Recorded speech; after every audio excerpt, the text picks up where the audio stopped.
nombhemo wakangcolozi ngapha angithe ngithi ngiyabingelela hayi ngabonda sho ukuthi ngimfeshane kakhulu siyabonga kodwa ke kuyaye kujabulise umuntu mangabe ezalelwe lapha kwaZulu akwazi ukukhuluma ulimo olukhulunywa abantu abaningi yabona ke mina ngizalelwe eThekwini nabantu abaningi bohlanga oluthize ngeke ngikwazi ukuligagula hayi ukuthi izulu abasazi ingoba sibukela phansi and akusiphathi kahle abanye bethu lokho ngoba nathi lezi ezinye ilimi esizikhulumayo sizikhuluma ngoba sibona ukuthi izwe lethu izwe elihlanganisayo ngendlela eziningi so kumele sikwazi ukuthi sicobelelane ngolwazi sibambisane nangokuzwana masikhuluma hayi lento yokuthi abantu ngoba naku bona bakhule bekhuluma ulimi oluthize ngaleyo ndlela bangabe besenza nje mzamo ukuthi kube khona olunye ulimi abalwazi ukulikhuluma siyabonga kakhulu ke labo abalazi ulimi lwesiZulu bengicela nje ukuthi ikakhulukazi lo mhlangano sizokhuluma ulimi lwesiZulu kodwa ke uma kunesidingo sokuthi sikhulume isilungu sizosikhuluma khona sonke sizozwana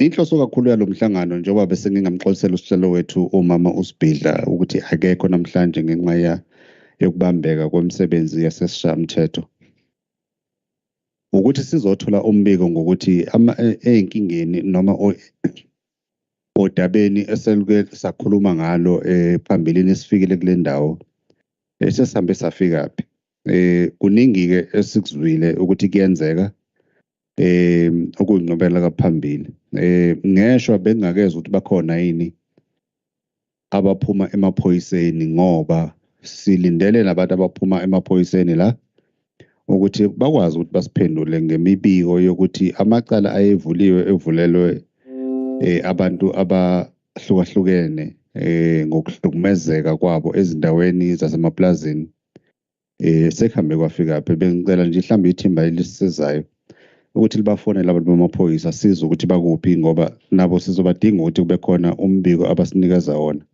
ukuze ukuthi kukhona inqobela phambili emaqaleni asuke evuliwe ayaya nenkantolo bayakwenzakalani siyabonga ke ubaba uNkosi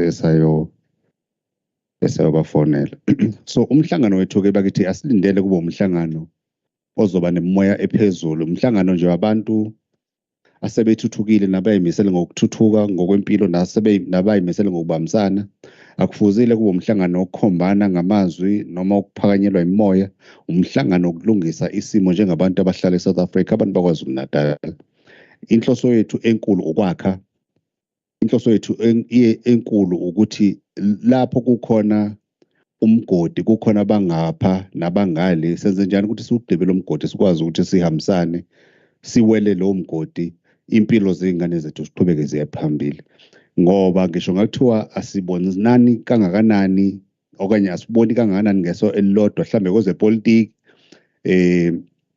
mhlambe kwezenkolo njalo kodwa okubalekile ukuthi singabantu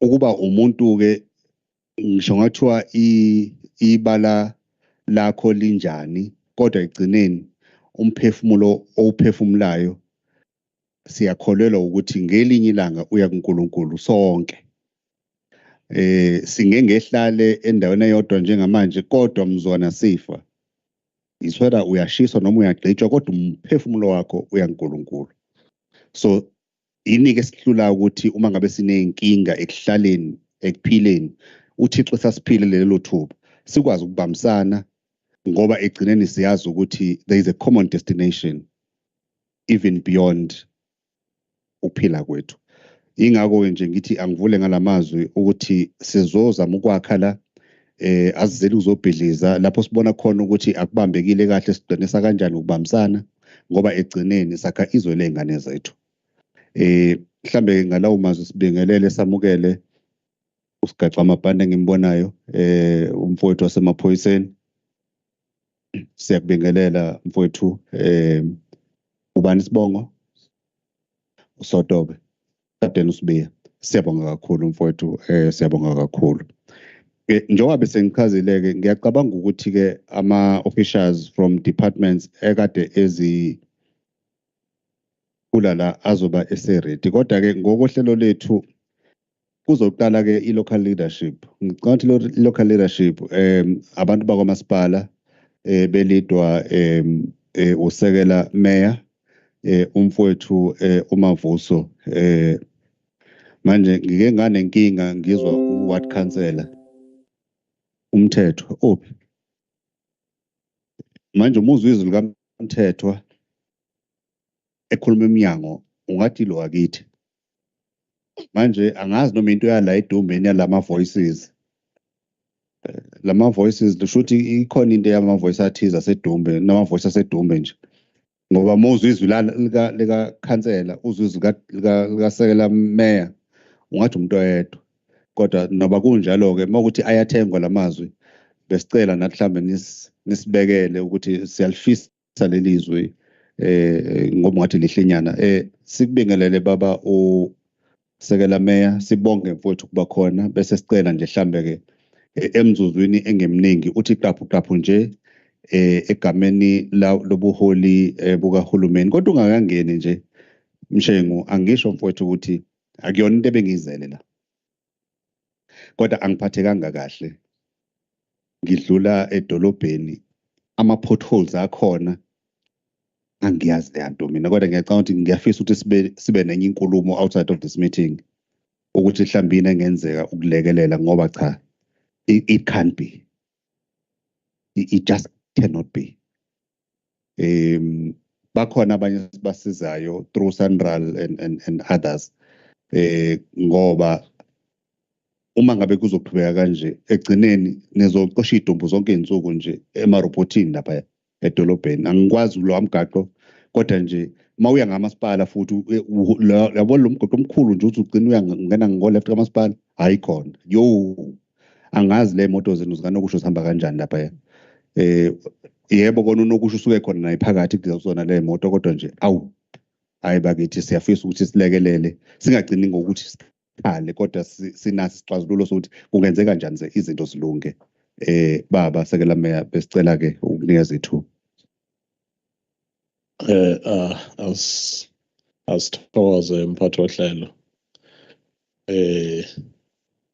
sibingelele ihambeni zethu zonke ezikhona ivela i-legislature ama-members e-Adhoc committee ama-officials avela kuma-departments ahlukahlukene i-leadership ye-EDUMBE Farmers Association ekhona ngaphakathi kwethu ngikhuleke sihlalo emakhosini asendlungula khona ngaphakathi kwethu inkosi uMahlasi inkosi ehlala komunye umhlaba ngapha ngase-Ward 9 kodwa inkosi engenamhlaba obuye abe member yokuhlala esigungweni sesifundazwe la KwaZulu-Natal ebuholeni bomdabu sikhuleke inkosini yakithi kwaNyambosa egodeni ekhona ngaphakathi kwethu sihlalo mhlawumbe umuntu ngaphambi kokuqhubeka nokukhuluma sicela ukuqala sidlulise amazwi okuxolisa i-ofisi lika deputy mayor nama-invite akade khishwe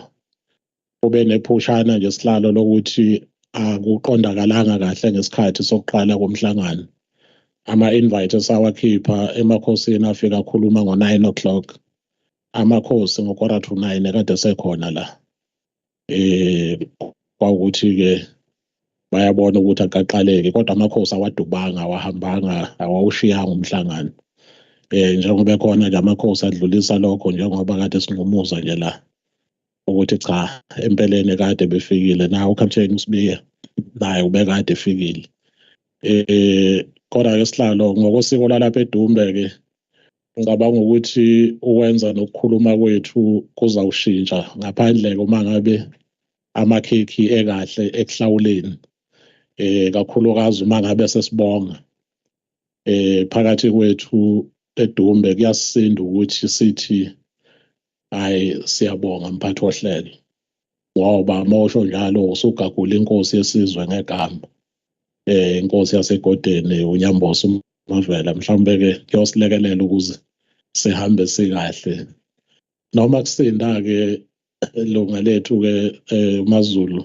dadewethu uphumlile noma kusinda ke nakuwena ukuthi uthi ngiyathokoza kodwa ke sozama nje ukuthi hayi kunokuthi sithi siyabonga sothi siyathokoza mhlawumbe sihlalo kafushane ebukhoneni bethu banamhlanje ukubukelela izimo zokuhlala kwalolu hlelo olunje mhlawumbe sihlalo umuntu akaqale ngokurekhoda i-concern anayo noma saqonda ukuthi kwaba isimo esaba ngaphezulu ngokuhlala kwe-Adhoc committee ey'nyangeni ezedlule ifikile lapha e-town hall nawo wonke ama-stakeholders kuma-reports ayekhona nalapho kwabe sekuhlanganwa khona kwi-level ye-district lapho i-Adhoc committee ayisihambela khona omasipala cishe thina nje-EDUMBE sasiclusterishwe nomasipala wase-Fried sisesisilemethe amanye ama-resolutions athathwa laphaya i-unit yakwa-Human Rights Commission yayibophezela ngokuthi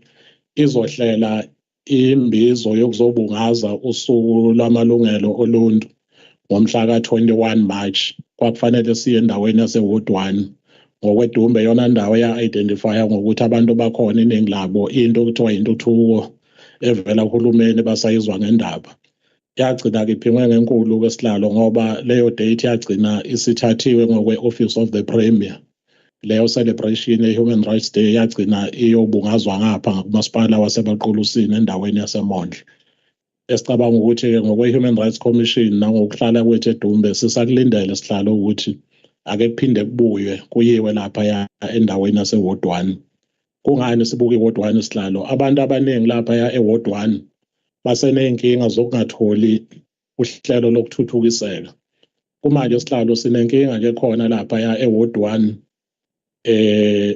evele ngokuthi kube nento yokuphoqwa ukuthi isikole esineminyaka engaphezulu ko-45 sikhona endaweni yasebazangoma lapha ngase-Ignite sisuswe kuleya ndawo siyobekwa kwenye indawo entsha ebekade i-Department of-Education ingakulindele ingakuhlelele lokho kodwa kafushane nje isithombe salokho sihlale ngithi asedlule khona kungani ifarm leyana yayi-ownwa ngomunye owayephethe ngokwebala owakumphathi omhlophe wayengamele lelo plaza engicabanga ukuthi-ke wabe uyalidayisa ngonyaka ka-2010 lathengwa ngomunye umuntu omnyama kusukela ngalowo nyaka-ke bekulokhu kufakwane engxoxweni e-Department of-Education kufunwa ukuthi akutholakale ukuthi uzorentelwa malini inyanga nenyanga noma malini imali ayifunayo ukuthi i-Department of-Education ithenge umhlaba neproperty efikade vele khona okungama-buildings esikole amanye ama-buildings akhona ayekhandiwa ngokucontributor kwabazali isikole size sibe khona mhlawumbe-ke icase yalapha sihlalo ize yafika ekutheni last year ngomhla ka-16 November e-High Court eMaritzburg kwaphuma i-judgment ethi i-Department of-Education ney'ngane nakho konke okukhona abaphume bephela endaweni yomnikazi on the 24th of March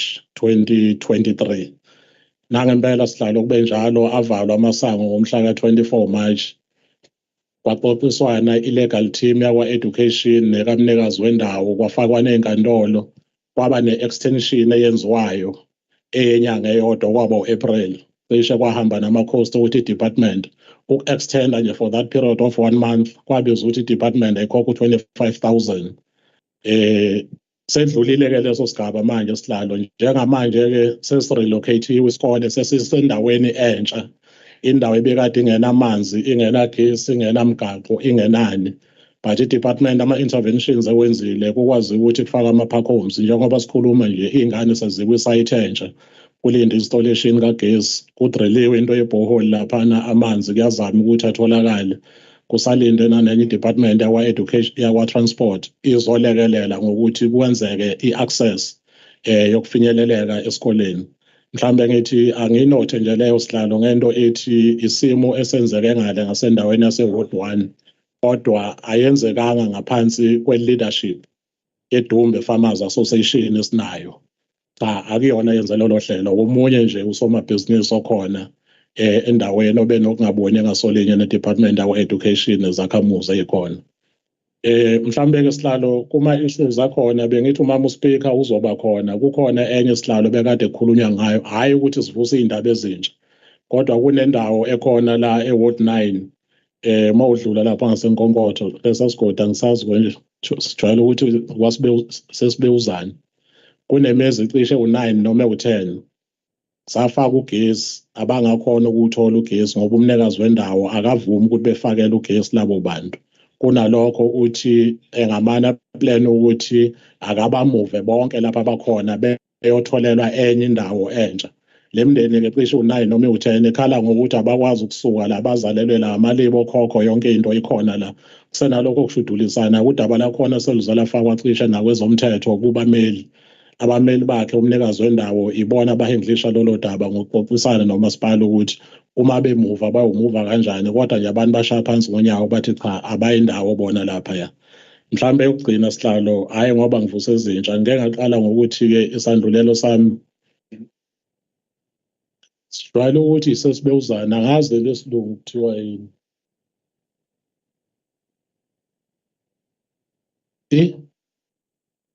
Martinez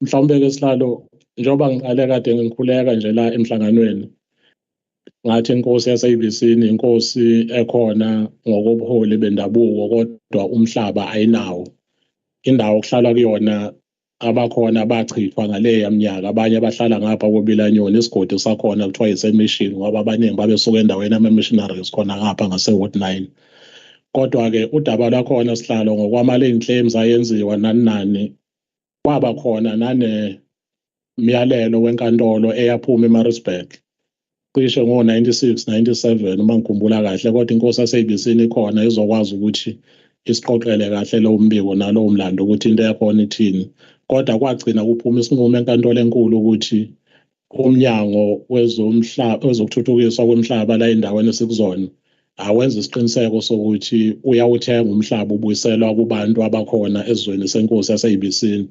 ngamashumi leminyaka kuze kube manje inkosi yesizwe akwenzeki lutho cishe naye inkosi uNyamboza solithola ithuba kodwa kuyavela nakhona ukuthi ezinye zeindawo zenkosi umthethwa eyiwela ngaphansi kwakhona ebuholeni basegodeni endaweni yase-Ward 7 kakhulukazi koKhambule koZungweni njalo njalo kuneyindawo esengama-state land ezinye ziphethwe ngabanye abalimi okungakabi bikho kahle hle ukuxhumana sihlalo mhlawumbe ke ngizocela nokuxolisa kukhona enye meeting sihlalo engifuneka kuyo ngapha ngase-regional office okunenye i-report okufanele ukuthi umuntu ayoyitheblisha khona on behalf of isakhiwo saseDumbe siyathokoza.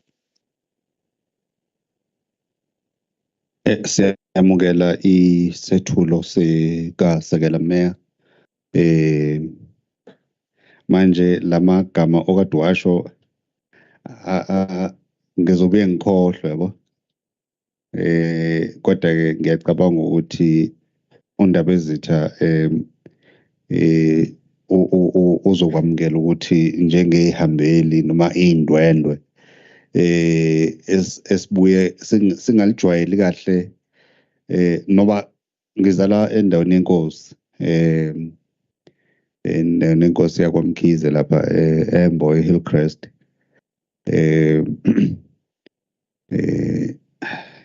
inkosi sicishe silingane nayo sikhule nayo nje kahle hle manje le esibizana ngobrawami manje le enye ye-protocol kakhulu iyangihlula kodwa-ke ngiyacabanga ukuthi undaba ezethu uzokwamukela ngoba ngiyacabanga ukuthi isihlonipho umfowethu sekela meya asisebenzisayo usesimele sonke okukhombisa ukuthi sihlonipha kangakanani ukuthi kube namagama esiwagwemayo ukuhlonipha ibizo lenkosi.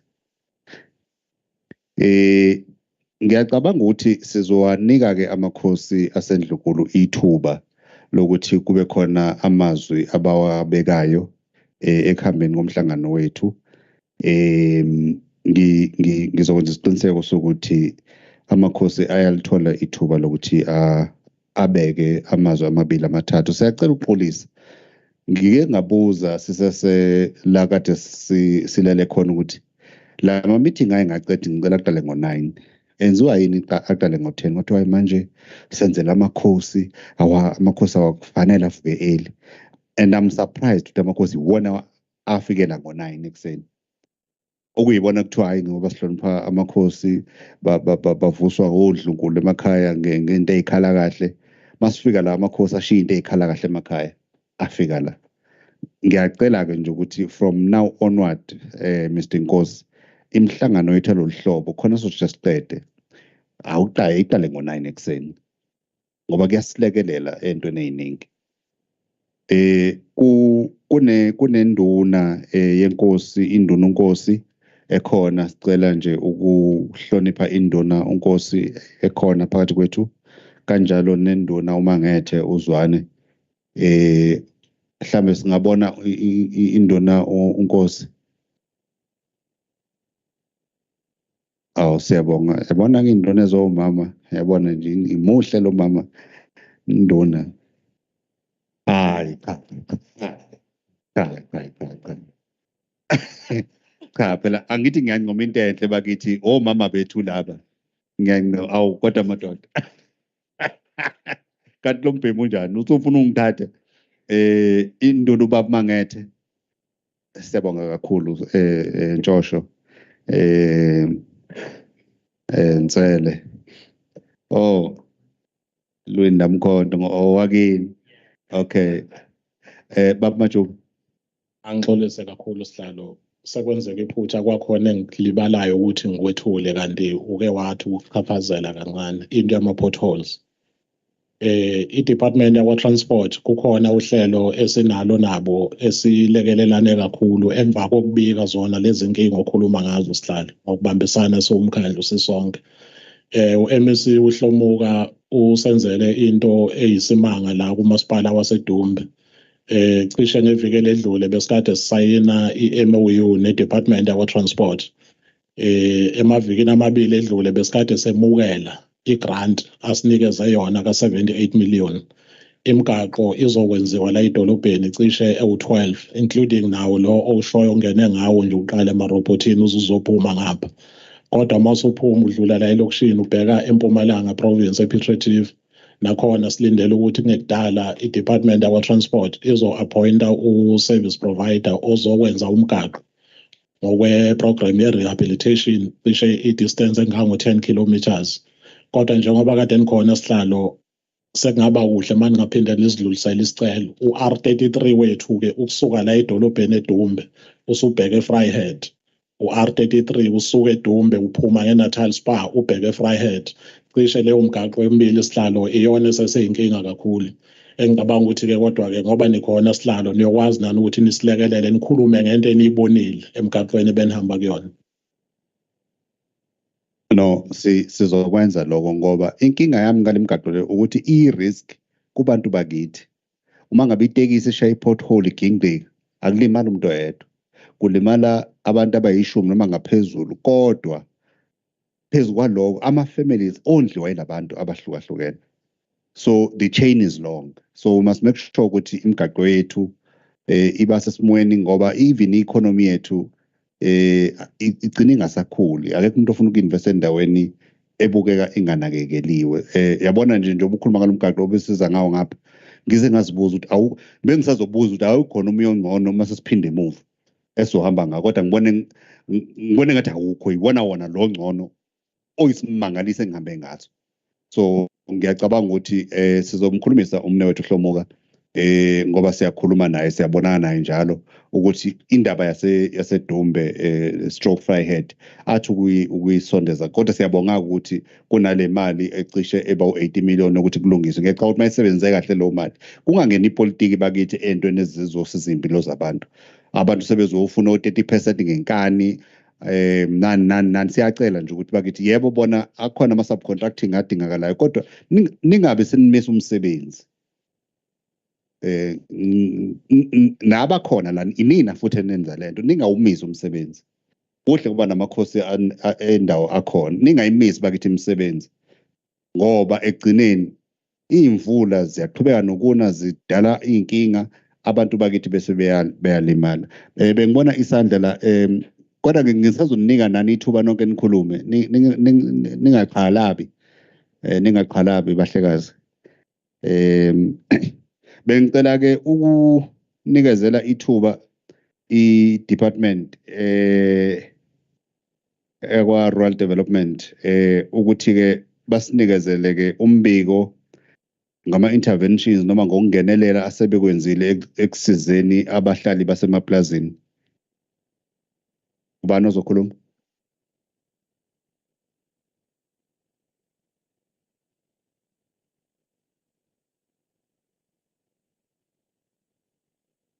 Oh,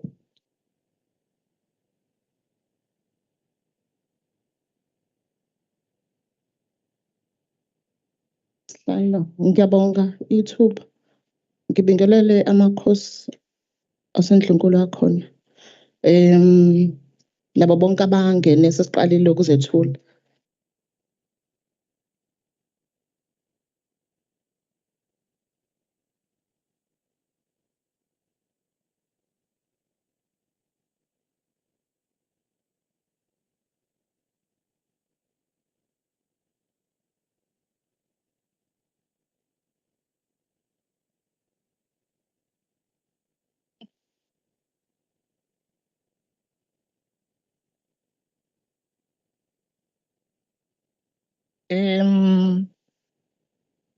Kuma cases ala EDUMBE esinawo ngithumelile ku Siboniso report bengithi uzoyiveza lapha.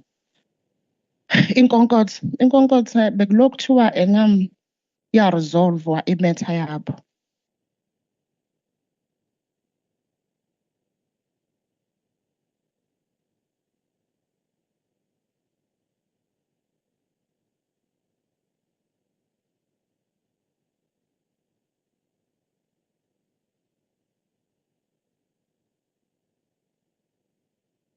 I-office lase-Friday.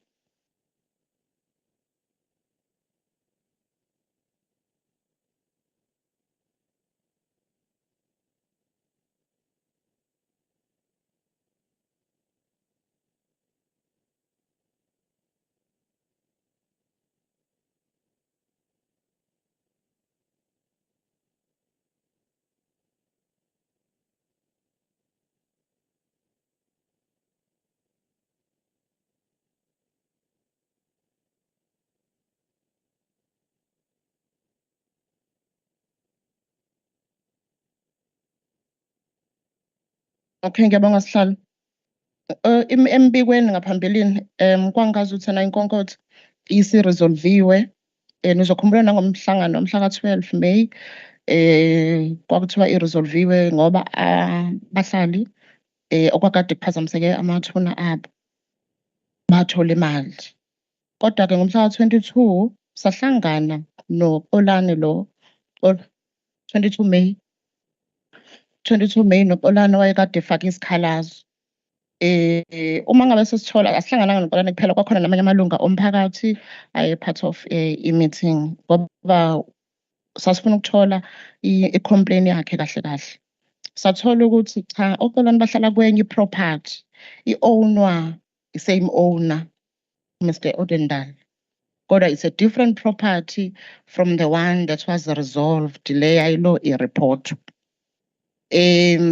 Okwavela emhlanganweni babethi ngoba sasibabuza ukuthi benibika yini pho kwi-department obani sithole konke lokho ba la kwi-department abantu bayahamba bethola amadlela ahlaza yonke lonto. So bathi ikhathe eziningi bebeyibika kwisishayamthetho angeke ngasike sihlalo. Kodwa imatter yazi yaqalwa ya reportwa ngo-2008 kwi-department. So i-department yabaqashela ummeli akesh abaqashela ummeli udluli.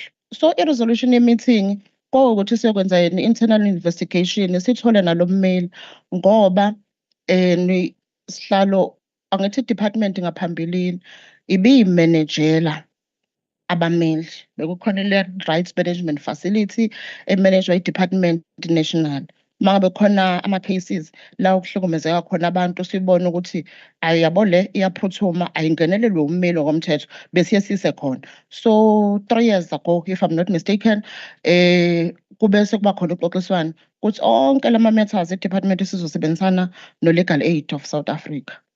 So ama-cases lawo ayekade ku-Land Rights Management Facility azo-transferwa to ULASA. So udludlu-ke lo kumele sim-check-e via ULASA ukuthi usekhona kwi-database yabo ukuze sithole ukuthi wagcinaphi nemetha yabo ngoba nabo bayasho ukuthi amathuna abo aphazamiseka kakhulu. Ukuthi umhlangano wawo ntambama kuyashesha ukuba mnyama sibangasakwazi ukuya la amathuna abakhona uma bekhomba nje kwakubukeka kuyinsimu. Ukuthi sisazobuyela kwi-community after internal investigation ngoJune sesitholile kummeli ukuthi udaba labo lume kuphi. Ngoba okunye abakusho nanokuthi i-Santa Pivot uma ngabe ithelela endapha ithelela amathuna ngoba wanawo amatshe so bayibona bedelelekile. So zonke lezo zinto zizongena ngaphansi kommeli ngoba ngeviki elizayo vele ngiyahlangana noLASA ophethe i-ofisi labo elikhulu lise-Newcastle. Uzakhele Ngwenya.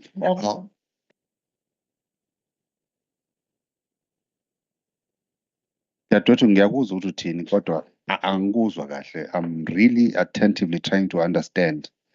Is this a new matter? Because as far as I'm concerned, the matter edila nale issue yethuna elathinteka ngephutha bathi bafuna inqaphezelo ka-10,000 yakhokho base beyahamba baphinde babuya bathi bafuna inkeshezana ngaphezulu. Ileyo matter le. Akusiyona. UXolani wayecomplainile kodwa i-office angithi uma ngabe kuthiwa inkonkotho kodwa uthola ukuthi nayenye i-property i-ownwa i-same owner. Ngireporta lana ngoba umuntu wayecomplainile uXolani. Imetha lo kade lo report wasihlala kuthiwa lo eshoyo awazwanikezwa imali. Same owner naye ngebhadi elikhulu ngathi uXolani kodwa akekho kule nkonkotha yoXolani Khumalo lo owacomplain. Ngicela uyimise le matter so that mhlambe privately sithi ukukhuluma ngayo because angiyi-understand. Sicela ukwamukela inkosi yesizwe ubaba uNkosi sakwamukela ndaba zethu.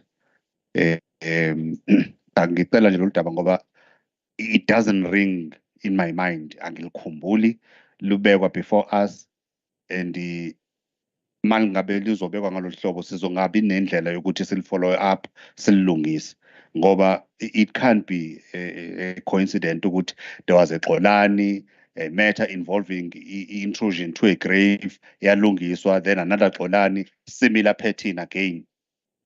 Kukhona into engayi-understand lapho bengicela le matter le ke sibeke in abeyance until I get a proper briefing about it. Okay. Okay. Thank you. The next one uzakhele Ngwenya osemkhuphana. Uzakhele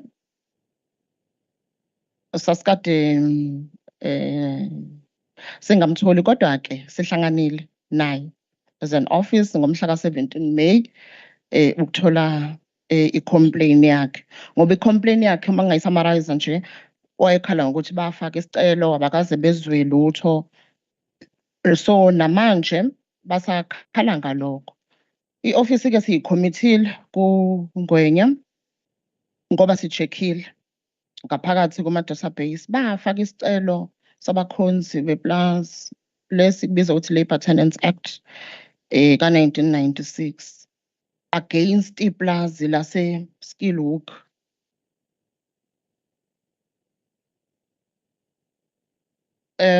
So njengamanje masibheke office ba plus minus 22 ama-applications alotshwa iy'celo zabo ukuthi bacela ukubuyisela umhlaba ngakwelo mthetho esengushilo. Abaningi vele kulo 22 basaqashiwe kwi-property. So u-project manager kuzohlela umhlangano ngoJune ukuthi awokwenza esikubiza ukuthi i-verification ngoba kukhona amanye amaphepha agcwaliswayo ngaphakathi bese siyabuya-ke kufakwa lokhu okuthiwa u-section 17 okwazisa umnikazi womhlaba ngokusemthethweni ukuthi naba abantu abafaka iy'celo ngalo mthetho. Kuma lapho sihlala.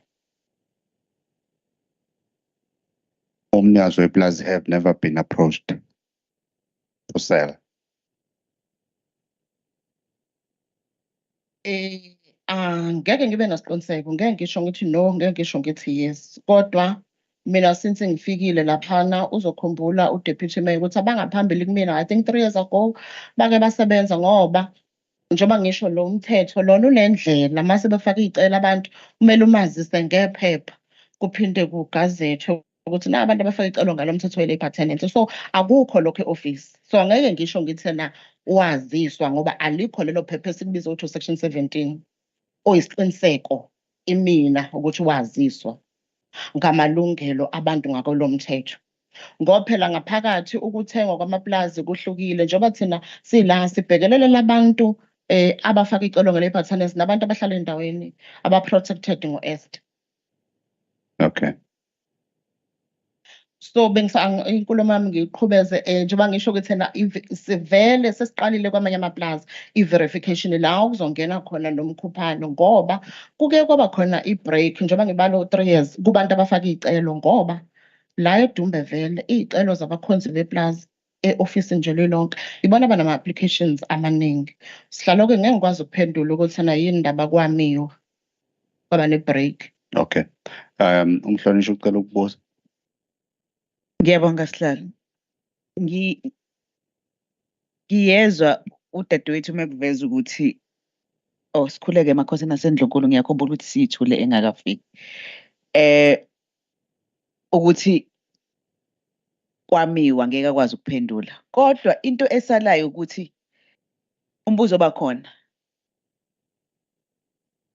Ayikho yini into yoku-hand over e-ofisini. Uma kade ngifika mina ngoba phela i-institution ibikhona. Kwenzakaleni ngalesi sikhathi? Uma sithi siqhubeka, what if sithi siyaphinda siyokwenza i-verification kulama 22 members kanti ayevele sekwenziwe? Siqale phansi angithi institution ibikhona akufani nokuthi sithi siyaqala ifakwe in this particular claim and yini ebisiyenzekile uma sithatha siya phambili sithatha kwini yilowo mhlawumbe umbuzo engaba nawo. Over and above that, lo 22, how sure are we ukuthi abekho abantu who are brand new in this farm who may then ride on a moving train and claim ukuthi they are part of this 22 bangaki asebeshonile and what happens to their families and all of that? Just in a second, please respond to that.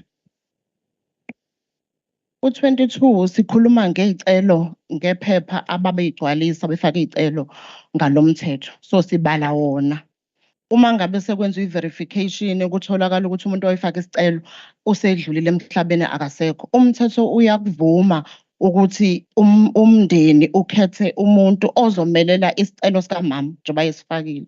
So khona amaphepha asalayo. So akusho ukuthi uma ngabe abantu babe-22 sebeshonile abawu-10 shuthi sesidila nama-applications awu-12. Cha, azohlala ewu-12 ngoba imndeni la yomuntu oseshonile oyifaka isicelo kuzomela ikhethe umuntu ngokomthetho wakhona masisebenza.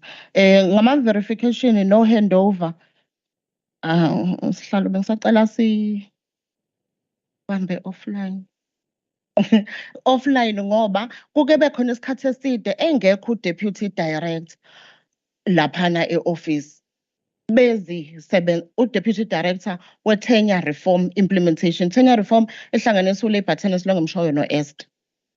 So yingakho mina ngiqale ukuthi asihlangane ne-team ama-applications awakaza resolve asedumbe maningi. Asiqaleni siqhubele phambili sabheka kuma-file akhona against sokuthola emhlabeni ngoba asikwazi ukuvesana sikuthathe blanket ukuthi babefakele bawu-22. Angithi uma senza i-verifications sifuna ukubona lokho okushoyo kwesihlalo ukuthi basekhona bonke yini abantu ababefakile, uma ingasekho siya-replace kanjalo.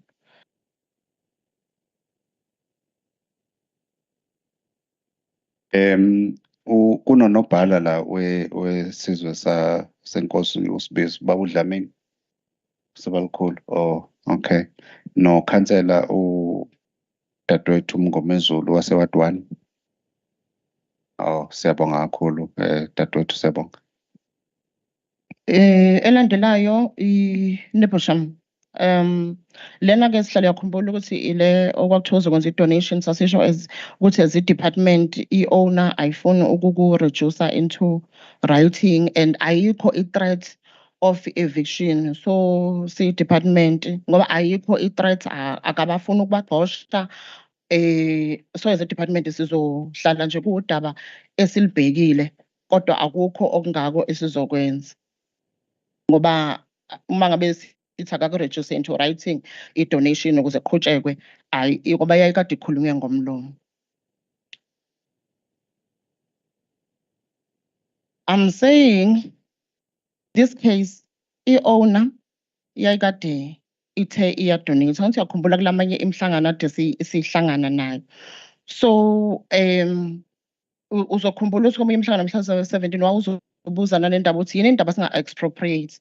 Chaza-ke ukuthi ngoba bakhavwe yi-Esther oqinisekisa amalungelo omuntu ohleli kwindawo yomunye umuntu. So wayekade ethe i-owner ufuna ukuba donate kodwa ekusho ngomlomo. Ngaphakathi thina e-office ukuze sithole ukuthi siqinisekiswa ngempela ukuthi ufuna ukubanikeza webadonate lo mhlaba, sasithi akubhale phansi lokho akushoyo. Akafuni ukubhala phansi afake isishicilelo sakhe. Ngaphakathi ikakhulukazi abakhavwa yi-Esther akukho la okune-threat of eviction engathi ufuna ukubaxosha, bayihlalele abantu ngazuthi umhlaba wabo.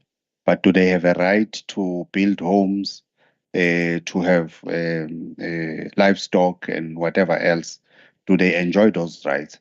Yebo, njengamanje baya-enjoy. Yingakho ngithi as an office ukuthi ayikho njengamanje i-threat izohlalilwe kuma-cases ethu sibheka ukuthi sekukhona la athinteka khona amalungelo abo ngoba njengamanje bayihlalele ngathi wabo umhlaba, baney'nkomo bayayilimela.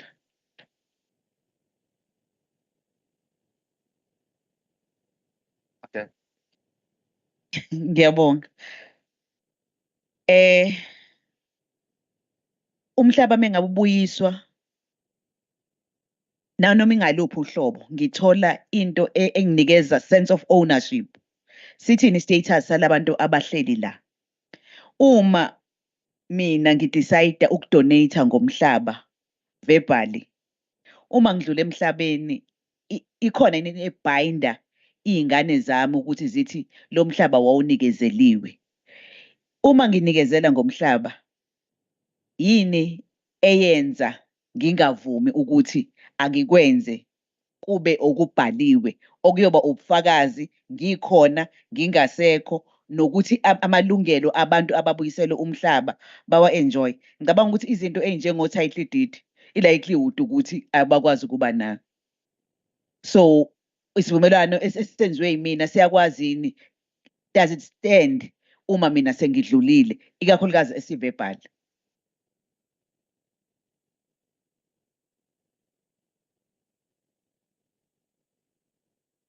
Izivumelwano esingabhaliwe uma ngabe sekuthatha omunye umuntu ngingasho ngithi assistant, kodwa akusho ukuthi umuntu uma ngabe sekungena ezandleni zomunye owner uyobe esebagxosha kalula. The very same mthetho izo-apply, kodwa ngiyakuthatha sihlalo ukuthi mhlampe-ke kuyadinga sibuyele e-office ke sibheke ezinye iy'ndlela njengoba engakubhali phansi ukuthi mhlampe uma sikuthatha siya phambili ama-minutes singathanda nanokwelulekeka-ke kule case ukuthi umuntu uma ngabe ethi uyadonate engabhali phansi ikuphi esingambamba ngakho ama-minutes ngoba bese isebenza kakhulu phela ngento umuntu ayibhalile njengoba ne-own uma ngabe idayisa ilethe cha ngiyadayisa nginabantu abahlala abangaka imali ebengingayifisa imali engaka noma ngasho ukuthi sisuke sizotha ngenza isibonelo sizoke sizohamba ngaleyo mali ngiyayizwa ngiyayinotha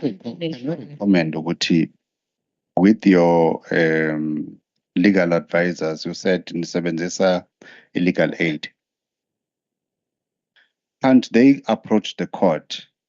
Because I can foresee problems in the near future with regard to this thing. These verbal agreements, they can be argued in one way or the other in the future. Mhlambe illegal aid seeks an order of the court ukuthi that land be officially known as a donated land to a particular community negama lakhona, so that you safeguard these people as much as they have these rights right now. But ayikho into abangabambelela kuyona bathi umhlaba wabo baphiwe wona, baphiwe ngomlomo, but ayikho into ethi ebambeka ngesandla. Nathi singakuthatha kube lula sik-enjoy sithi yes umnikazi uyavuma, kodwa egcineni yini abanayo okungathi noma labantu abakha kulo mhlaba sebefa ngenye ilanga ashiya ingane athi hayi umhlaba vele sasunikezelwe umphathi noma umnikazi, angeke ngisho ukuthi iplazi elikabani ngoba ngilazi ukuthi elikabani, kodwa egcineni akube khona into ebambekayo okungenani makukuthi uyanqaba noma u-reluctant noma uma nika ekuthenini anikele ngokubhaliwe okungenani ngoba uyakusho-ke lokho. Can't we then approach the court and make that to be an order of the court? Can you agree on that? Okay. Kodwa-ke ngawukuthi nabanikazi bamaplazi bayazizwa lezi zinto, bayazi mhlambe how do we navigate such difficult waters, because you can't donate land verbally. Something has to give, even if it's a scrap paper. It has to happen. Mhlambe, can you advise us, sir? Yeah. It's one case. It's one particular case here. Yini igama lendawo? Nibosham. Let's hope.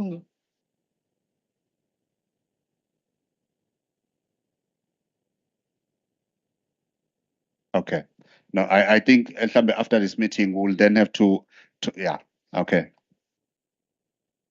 I'll put back to the next case.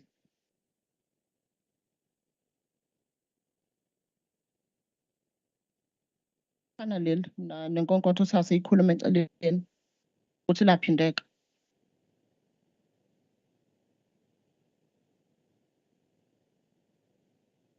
Ngithi laphana inkonkothi yiyo lo thathe ikhulume eceleni yafana yaphindeka inkonkothi.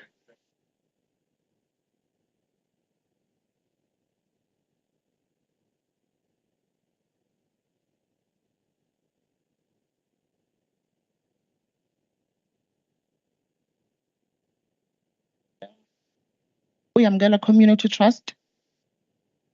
La kwakuthiwa uyinkomozi kababa wakhe zathathwa a decade ago and azange zibuye. Kwaba khona ukudayiselana egameni likamkhulu wakhe. Kodwa i-complainant does not want this offer to be pursued as it could ingase kuthinte umkhulu wakhe. Lana as a department sasireport kula mhlangano edlule ukuthi lolu udaba oludala kakhulu ngo-1996 and akukho la ukuvela khona ukuthi yini indaba ngoba kuvela ukuthi la enkantolo yini indaba ngingazange libuyiselwe enkantolo ukuze ku-enforcewe phela i-decision yenkantolo. I-complainant le ngahlangana nayo kunomhlangano cishe ofana lo eNyokasela. I-court order ayiphethe yayingasayiniwe. Ngoba phela thina kwi-department asinayo leyo court order. Yena uphethe engasayiniwe. Sicela esayiniwe ayikho esayiniwe.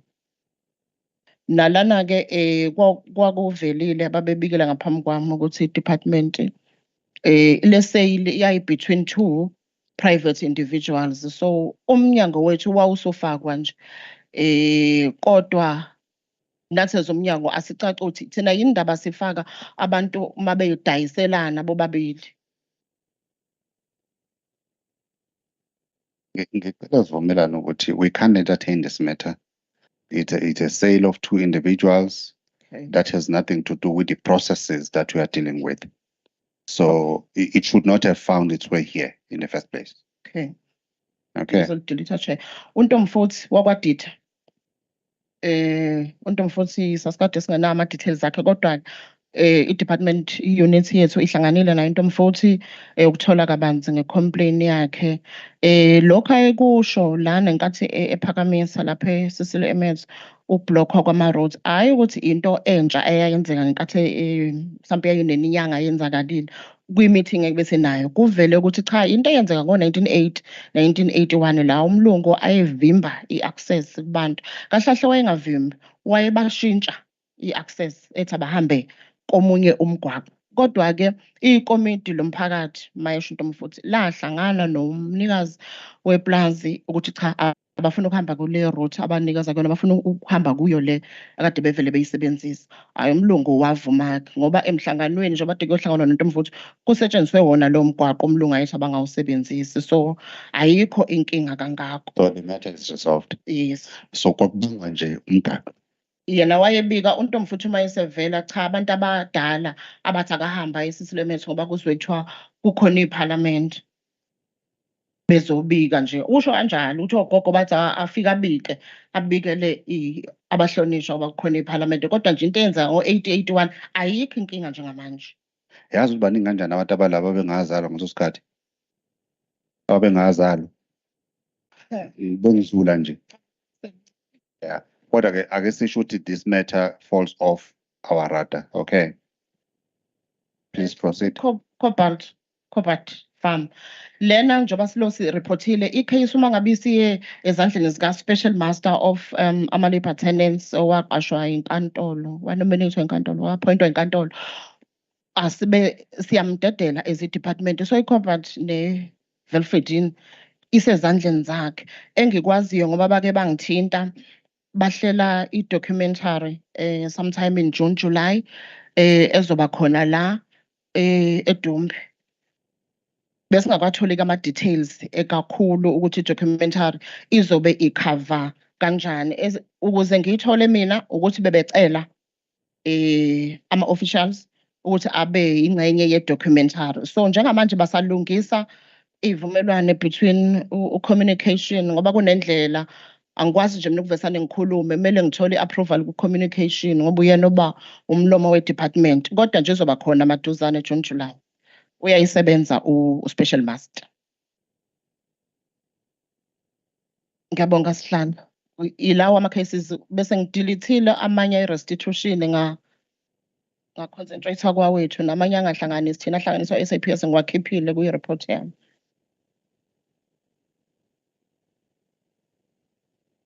Yeah. Akekho umuntu we-land commission la? Oh, sawubona Michelle. Kunjani Ntombi? Akhona ama-matters aye reportwe for i-land commission to process.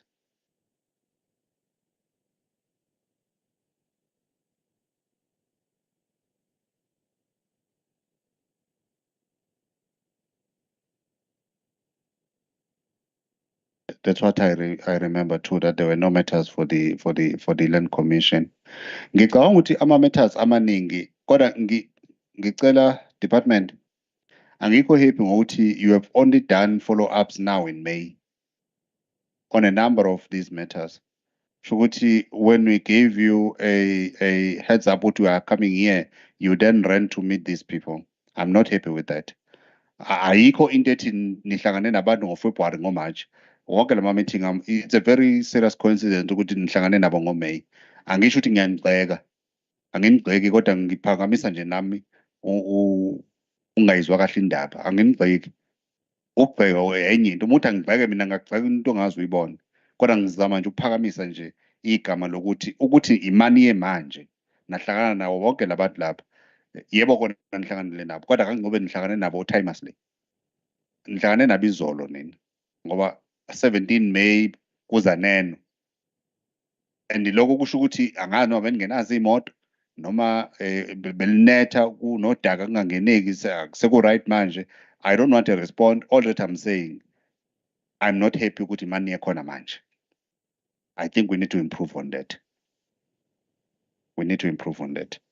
I think I'm happy ukuthi ama cases amaningi la they are falling off and ngicela lawa esithi we need to follow them up. The officials will lawa supporter i-committee bazo trimmer down and ukhona ekuzomele silandele lona ne-office lika-master le edinga i-office lika-master but amaningi awo ngibona ukuthi kune-progress unless uma ngabe sesikhuluma ne-office lika-master sesibona ukuthi kunama-problems but for now I'm happy with the progress that has been made.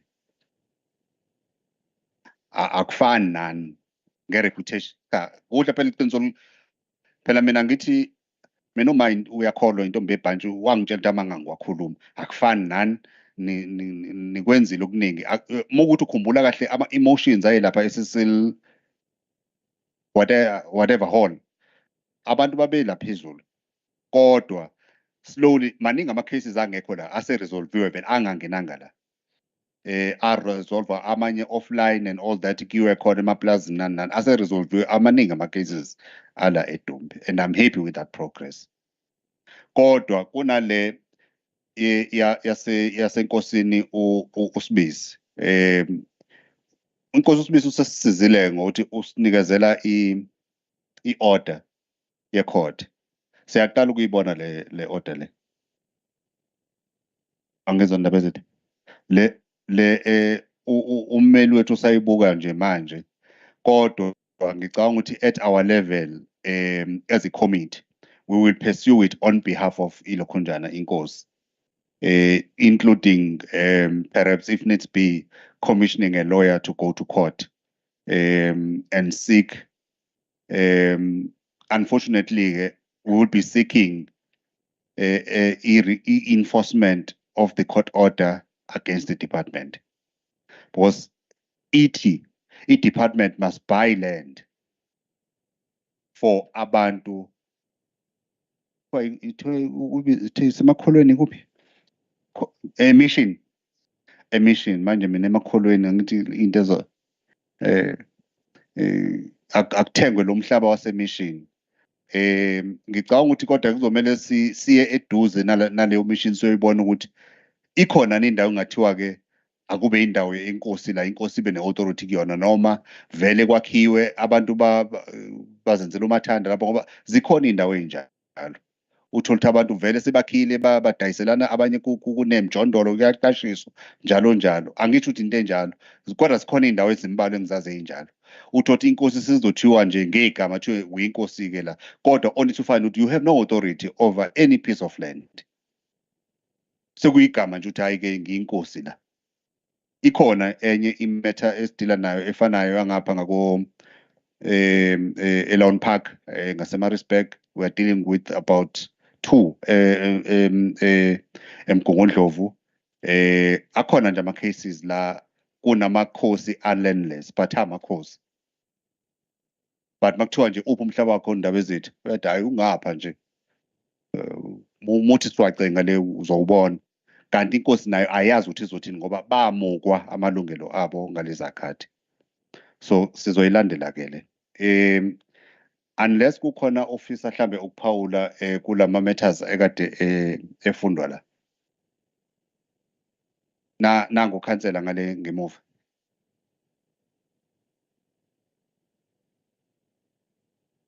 Angibonge sihlalo kubingelele.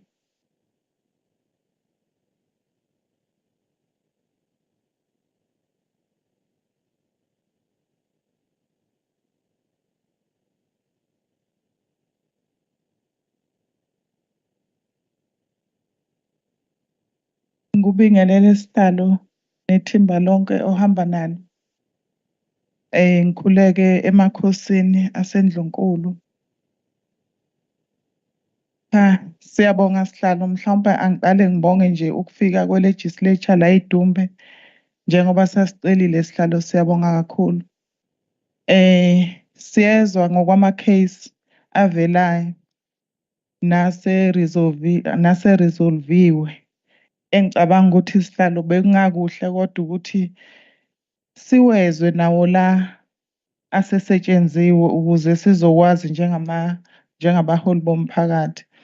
Engicabanga ukuthi kune-case sihlalo engake ngayiveza silaphana eFriday.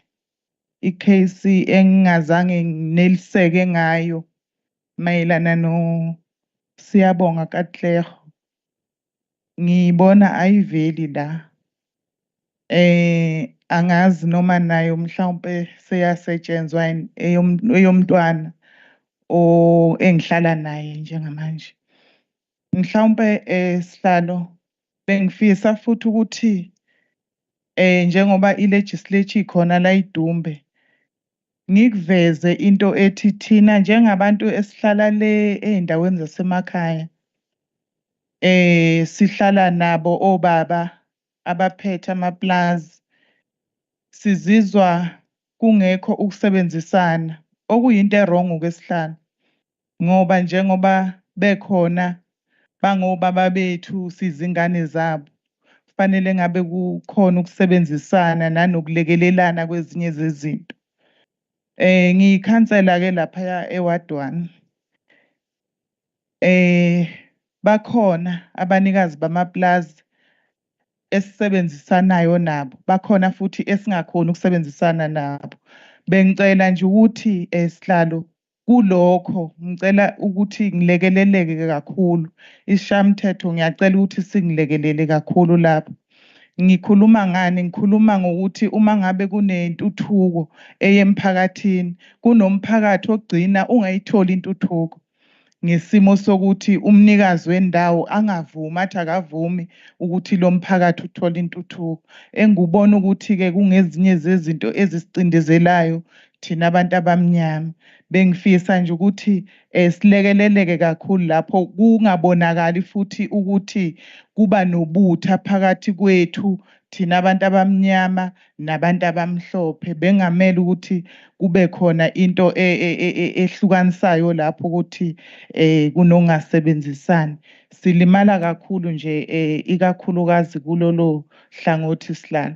Ngiyacela kodwa-ke ukuthi mhlawumbe ngokwe-case le engikhuluma ngayo ekaTleho ngiyakhala kakhulu sihlalo, ngiyaphinda ngiyakhala. Ngiyabonga. Siyabonga Council. Ngiyayikhumbula into enegama elithi Katlego. Ngiyalikhumbula kakhulu lo gama.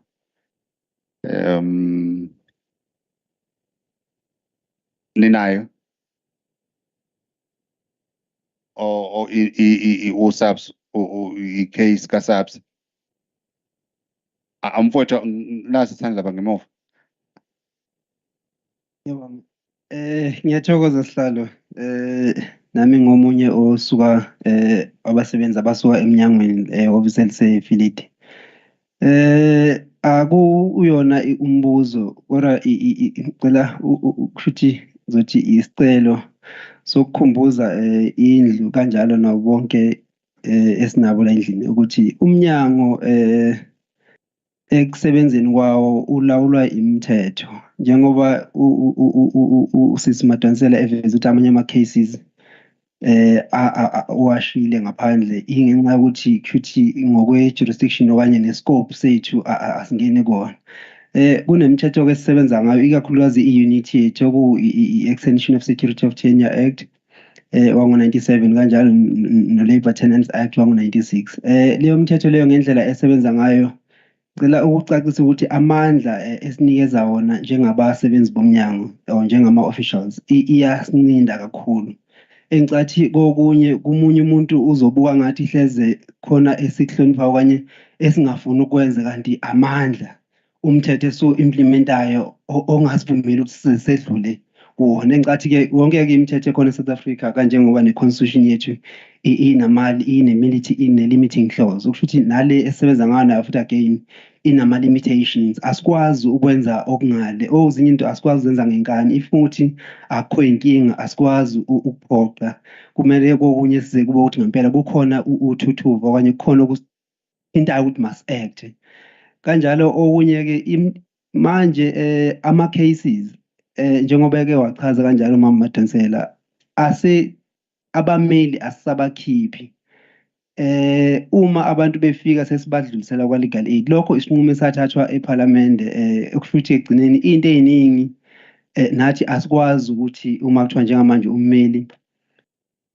wabantu badinga ummeli bese sithi njengamanje sicela i-information eningi thina nathi sesiyithola ku-legal aid kwenzekani and sinama-periodic reviews with u-legal aid uma kuwukuthi amanye ama-cases asuka directly kubantu directly ku-legal aid thina siwezwa ngoba esekwa-legal aid nakhona ngoba sesibuza ukuthi imethe esize kanjena ikuphi khona okusho ukuthi uma ukuthi kwesikhathi ama-reviews ethu no-legal aid engakafiki amanye ama-matters asikwazi ukuwathola ngoba abanye abantu sebe-aware ukuthi now they can go straight to legal aid ukuyosika i-assistance with ama-legal advices. Ngiyabonga. Siyakuzwa mnewethu ukuphefumula kwakho.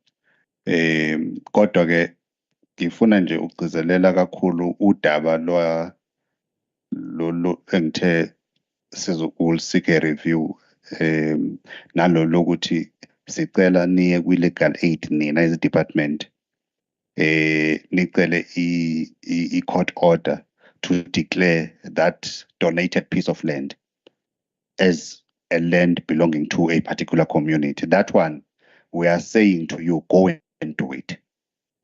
If you have problems, then you will report to us that you have problems. And with your limitations, but go and do it. Because I can tell Nizofia na umnomzane Archibald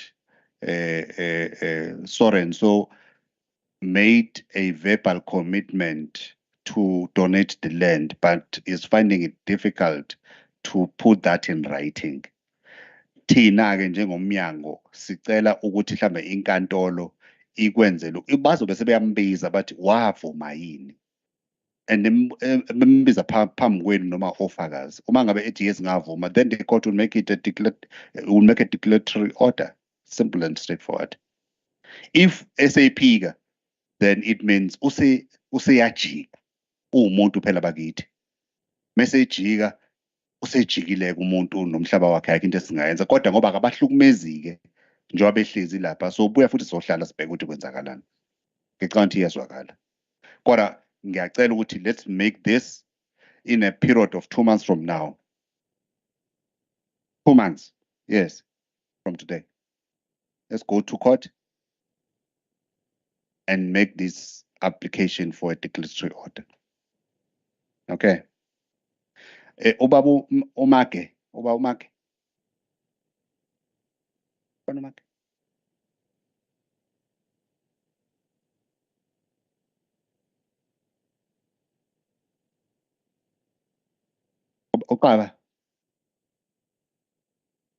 Uqaba nonkosi ukhona udaba olwaziyo mayelana nalolu daba lwasenkosini uSibisi ne-court order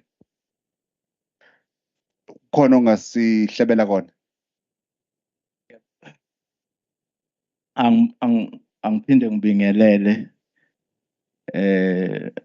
ebukhosini ngibingelele neParliament. Kafushane nje siyalwazi udaba lwababa uSibisi wake wasithinta ngalo sekunesikhathi lapho ecela ukuthi simsize khona ngendawo kwakufanele siyithole empeleni kwakufanele sithenge indawo kodwa manje wathola ukuthi umlungu akasafuni naleyo ndawo.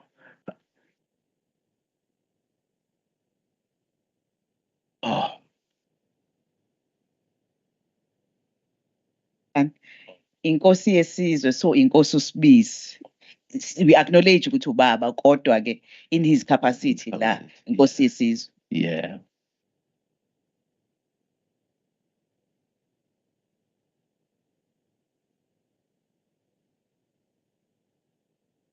ngixolise ngiphinde ngibingelele inkosi yesizwe eneParliament nawo wonke umuntu osendlini.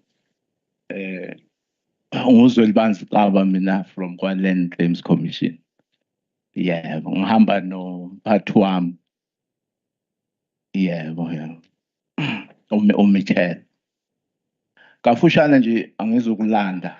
Imake baba ngoba uhamba noMichel. Yeah. Bengicela kanje. Makuphela lo mhlangano awuzuba mude. Yeah. Nommeli wethu lo nalo waya. Amthanda dadewethu. Raise your hand. Ngizocela nibonane nenkosi uZwane nenkosi uSibisi ngoba kune instruction la yenkantolo engalandelwanga. Ngicela by commission. Angizwa? Indona uZwane. Okay. Engizocela ukuthi sibone ukuthi silungisa kanjani legally. Will involve our two legal practitioners who respond to this court order so that singaloku sisanda kakhulu la siyalena le siba nemibuzo into engizoyicela nje ukuthi immediate masiqeda nithole nje igumbi nibonisane ukuthi izohandlishwa kanjani matter because inama due date asedlulile. So nginama issues ngale yona. Ngizocela ukuthi ungabe usaphawula makuphela nje la the two of you nenkosi nabameli bethu you will then have to work on how do you address this instruction of the court. Okay. Sure. Thank you.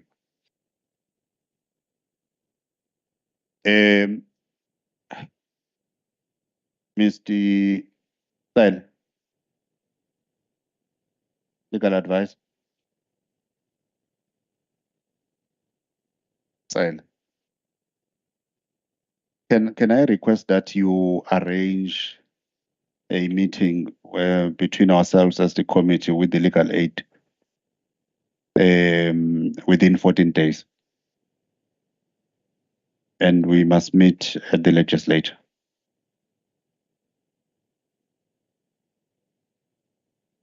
Thank you. Mama nduna uma ngethe bekuthiwe khona ozokubeka. Nkosi. Mama Nkosi. Sengiyaphambanisa.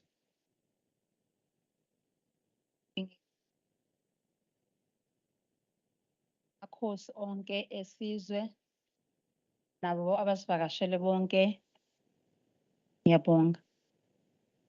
Cha ngokwami engithi ngizokusukuma ngithi ukwendlula kukhona.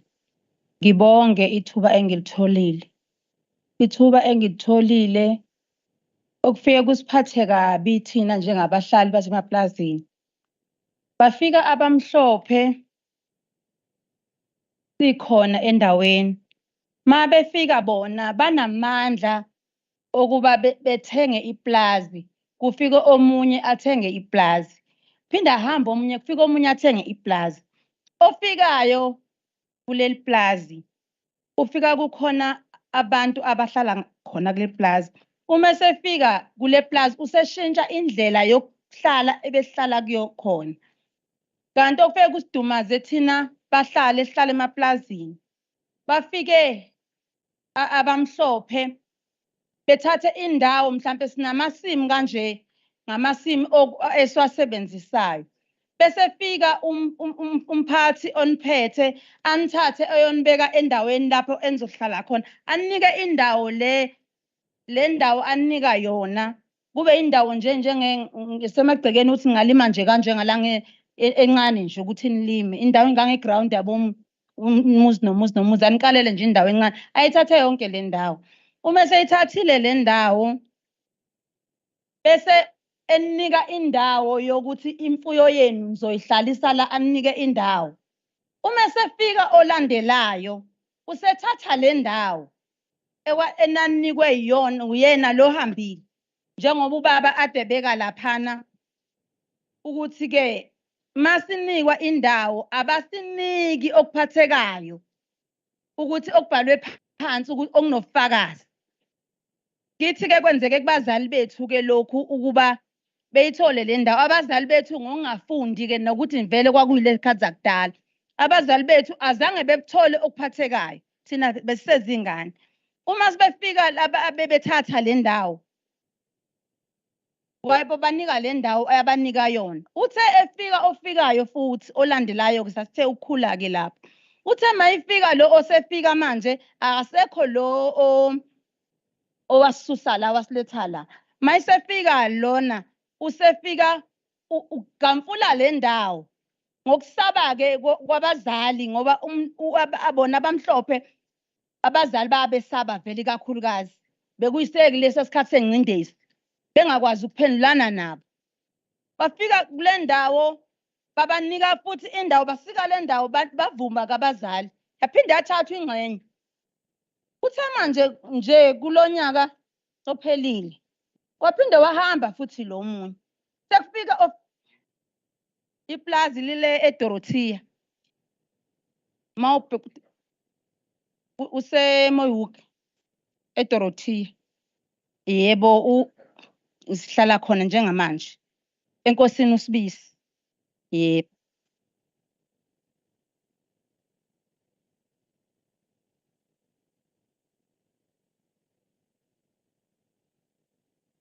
Yebo. Yebo. Ngingabonga kakhulu ngoba noSisilindiwe ngiyajabula ngoba ngiyambona engamisana naye kulolu daba ngoba size sathatha salisa khona eFryhead. Usisilomnyango la. Ngiyabonga. Besicela ke ozokwenza izethulo zomnyango wezabasebenzi ukuthi ama cases okuhlukunyezwa kwabasebenzi kwenzakalani la.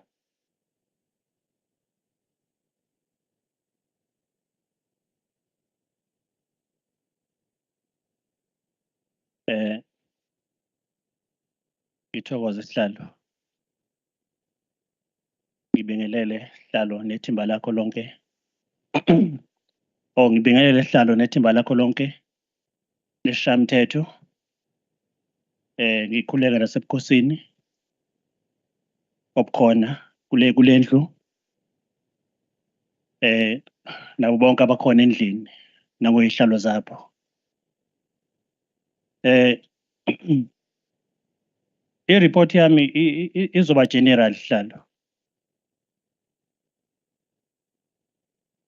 Izoba general sihlalo ngoba engizokuveza la ngizoveza iqhaza elibanjwe umnyango wakwa-department waka-labor emaplazini nenhlelo uDepartment of Employment and Labour anazo emaplazini. Mhlambe nezingqinamba esike sihlangane nazo nesitholayo if usebenza eindaweni zasemaplazini. Engicela ukuveza nje sihlalo kokuqala ukuthi ngemithetho esisebenza ngayo uDepartment of Employment and Labour ungenelela kuphela uma kunobudlelwano if there is a relationship between an employer and employee, because imithetho yethu ivikela kakhulu abasebenzi abasuke bekhona ngaphakathi emaplazini. Ukuze makukhona ukungagcineki kwemithetho sikwazi ukuthi umqashi a-account for izinto esizibona zingahambi kahle ngokwemthetho esilandelayo. Esike sikuthole mhlambe kwezinye indawo ngokungenelela kwethu. Mhlambe before ngifike lapho ngizoveza nje okokuqala ukuthi unyaka nonyaka sinenhlelo ezikhona. Uhlelo lokuqala ejwayele ukuba nalo esiba nalo unyaka nonyaka uhlelo lwe-Blitz program. La lolu uhlelo luka national la ukuthi iSouth Africa yonke i-department yethu isuke izobheka ukugcinwa kwemithetho emaplazini. Kulolo uhlelo njengoba ngithi lu-national susuke yonke ama-office ethu eSouth Africa yonke as a reporter office kaMinister ukuze kwazeke ukuthi izinto zime kanjani ekugcineni kwemithetho emaplazini. So lolu hlelo luba khona iminyaka yonke njoba nje manje umnyaka usanda kuqala kulonyaka le ka2023 belingakabi khona because ngokubheka uhlelo olukhona lozolibe khona ngabo August la sizongenela khona siblisa wonke ama farms kuzobheka i-compliance in terms of imithetho esiyibhekelele njenge department. Bese kuba nohlelo olujwayelekile lwama inspections lawa esiwenzayo ngokujwayelekile. Siyangenelela emaplazini siyenza umsebenzi. Bese kuba uhlelo la sithola ukuthi kunezikhalo esuke siyithole mhlambe sifonela abasebenzi. Inamba yami ke ikhona ke ku website department. Iphinde futhi inamba yami la sisebenzela khona inamba yami isuke ikhona ngoba siyabagqugquzela kakhulu abasebenzi ukuthi makukhona ongahambi kahle abangifonele sikwazi ukungenelela njengomnyango sikwazi ukuba ukusiza lapho la singasiza khona ngathini ngokwemithetho yethu esisebenzayo. So yilezo ndlela esihlalo mhlambe ithi angiyiveze esisebenza ngazo njengomnyango waka Department of Employment and Labour. Amaplaza sesiwahambele esihlalo ngicela ukuveza lokho ukuthi kwesikhathi ukuthola ukuthi amanye anenqishunqushu ngesikhathi enenqishunqushu uthola ukuthi alokhu uzinzo kwesinye isikhathi futhi uthola ukuthi abekho abasebenzi ngaphakathi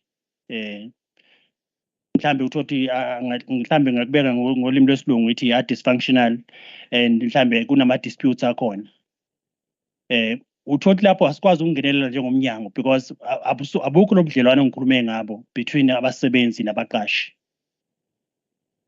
Bese kuba namaplaza asuke khona amanye uthola ukuthi awanabo nhlobo abasebenzi ngenxa ukuthi abasebenzi nakhona futhi sigcina njengomnyango singawazi ukungenelela mhlambe senza umsebenzi wethu njengomnyango njengoba ngishilo ukuthi thina singenelela kuphela la kukhona abasebenzi nabaqashi la kukhona ukuthi kuyasetshenzwa eplazini ukuze sibheke ukuthi ke imithetho lesi esiyibhekelile njengomnyango iyagcinika ngendlela efanele bese ukuthi mawukhona la kungagcine khona sikwazi ukuthi senze okufanele ukuthi mhlambe icala mhlambe sigcina seliya kwa CCMA selo qedelwa khona makuthi ngempela umqashi akafuna ukuthi ayigcine imithetho. Ingakho ngithi hlalo i-report yami imfishane njengoba ngishilo ngathi umsebenzi wethu ukwenza ama-inspections sibheka ukugcina kwemthetho si-advise njengomnyango la kufanele si-advise khona ngoba ukuthola ukuthi sithi masifika emaplazini kwezinye indawo uthola ukuthi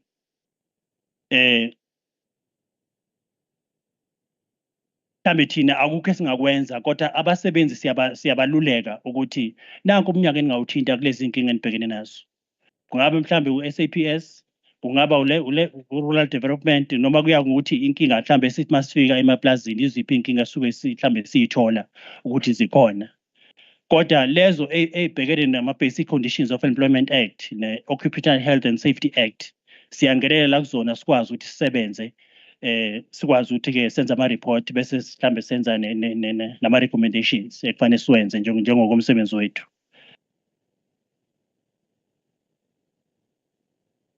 Lokuthi-ke kwezinye iy'khathi njengoba ngishilo ukuthi ma kunama-conflicts nakhona sike sibarifeye sibasize futhi abasebenzi ngendlela esingabasiza ngayo singabaluleka ngayo ukuthi kufanele benze njani yimiphi iminyango kufanele bayithinte ukuze kwazi ukuthi basizakale. Ingakho hlalo ngithe i-report yami i-general kakhulu njengoba ngishilo ukuthi sisazongenelela so angikwazanga ukuthi ngibe specific ukuthi nanka amaplaza sesowavizithile kulonyaka njengoba ngisho ukuthi uhlelo lwe-blitz lokuthi engithe lu-national lolo hlelo lusazokwenzeka around August la sizoblitza wonke amaplaza akhona kuyindawo esiyisebenzelayo kakhulukazi njengoba thina sisebenzela umasipala waphongolo umasipala waseDumbe nendawo yaseFrayed la sowangenelela wonke amaplaza akhona sibheke i-level of compliance ngendlela efanele kodwa ngokomthetho unyaka nonyaka siyangena emaplazini siyasebenza emaplazini sikwenze okufanele sikwenze, sibheke ukuthi imithetho iyagcinwa yini. Nenkinga ekhona ke sibanazo ke ngoba ezinye zazo nje mhlambe nje asuke ibalula kancane ukuthi ukuthola ukuthi kuyasetshenzwa emaplazini. Ngeke ngayiveza lezi inkinga ngesikhathi sise-Friday ukuthi uthola ukuthi amanye amaplazi agcina esebenzisa ngizokubiza mhlawumbe ngwesilungu ithi ama-undocumented foreign nationals. Uma sifika thina uzothola ukuqhamuka kwethu sifika isikhathi esiningi bazofihla labo bantu ngaphandle makuthi sisuke sesazi lese mhlambe sithola ikhona ukuthi hayibo lana kunama-undocumented foreign nationals. Mase sifikile siyazi ukuthi sizokwenza uhlelo thina sihlangane ne-Department yaka-Home Affairs aka-Migration abasizosebenzisana nabo sihambisane no-SAPS ukuze sikwazi ukuthi sizongenelela kubhekwe lokho sibazume sizongenela ukuthi singenele sibheke ukuthi ngempela kwenzakalani la. Ngoba abanye uthola ukuthi nakhona ezinye indawo esike siyithi inkinga esike siyithola ukuthi uthola abanye abasebenzi abarejisiwe for UIF. Kodwa sothi masifika kuzovezwa laba abarejisiwe ku-UIF. Uthothi singakwazi ingakho ngithi lolu hlelo lwe-blitz la sifika khona singashongo ukuthi sizofika. Ilona kakhulukazi likwazi ukuthi lisisize njengomnyango ukuthi sibone ukuthi kahle kwenzakalani because sifile sizume sifike kungazelele muntu bese sikwazi ukuthi siqhubeke nomsebenzi. Ntanenkosi, ngicela ukubuza nje before you sit down, from January to end of April mangama-farm eniwahambelile? Sihlalo kuzoba nzima ukuthi mhlambe ngibe specific Akhona kodwa. akhona esiwahambelile kodwa okwamanje ngawuthi focus yethu isesophongolo. Isesophongolo, yeah. Okay. Yeah. Number 2, nike nikhulume yini mhlambe namakhansela ikakhulukazi ama-ward councillors noma niye emkhandlwini ngokuhlukahlukana kwayo ukuthi mhlambe nicela nje ukuthi nezozethula nisho ama-services ikakhulukazi imikhandla efana njengalo waseDumbe onamaplazi kakhulu ukuthi naku ningobani niphuma eminyangweni othize uma ngabe mhlambe beyoba nama-ward committee meetings mhlambe la nokunyazwa mhlambe ngoba la kwamalungelo abasebenzi amakhansela angakwazi ukuthi into nihambe nabo khona nizokwazi ukuchazela abasebenzi ngabalungelo abo njalo njalo. Niyakwenza into efana naleyo? Sihlalo uhlelo esijwayele ukuba nalo njengomnyango ilokhu ukuthi sine-stakeholder forum. Iyona platform njengomnyango esikwazi ukuthi sibize bonke sihlangane sonke sikwazi ukukhuluma ukuthi njengomnyango senzani.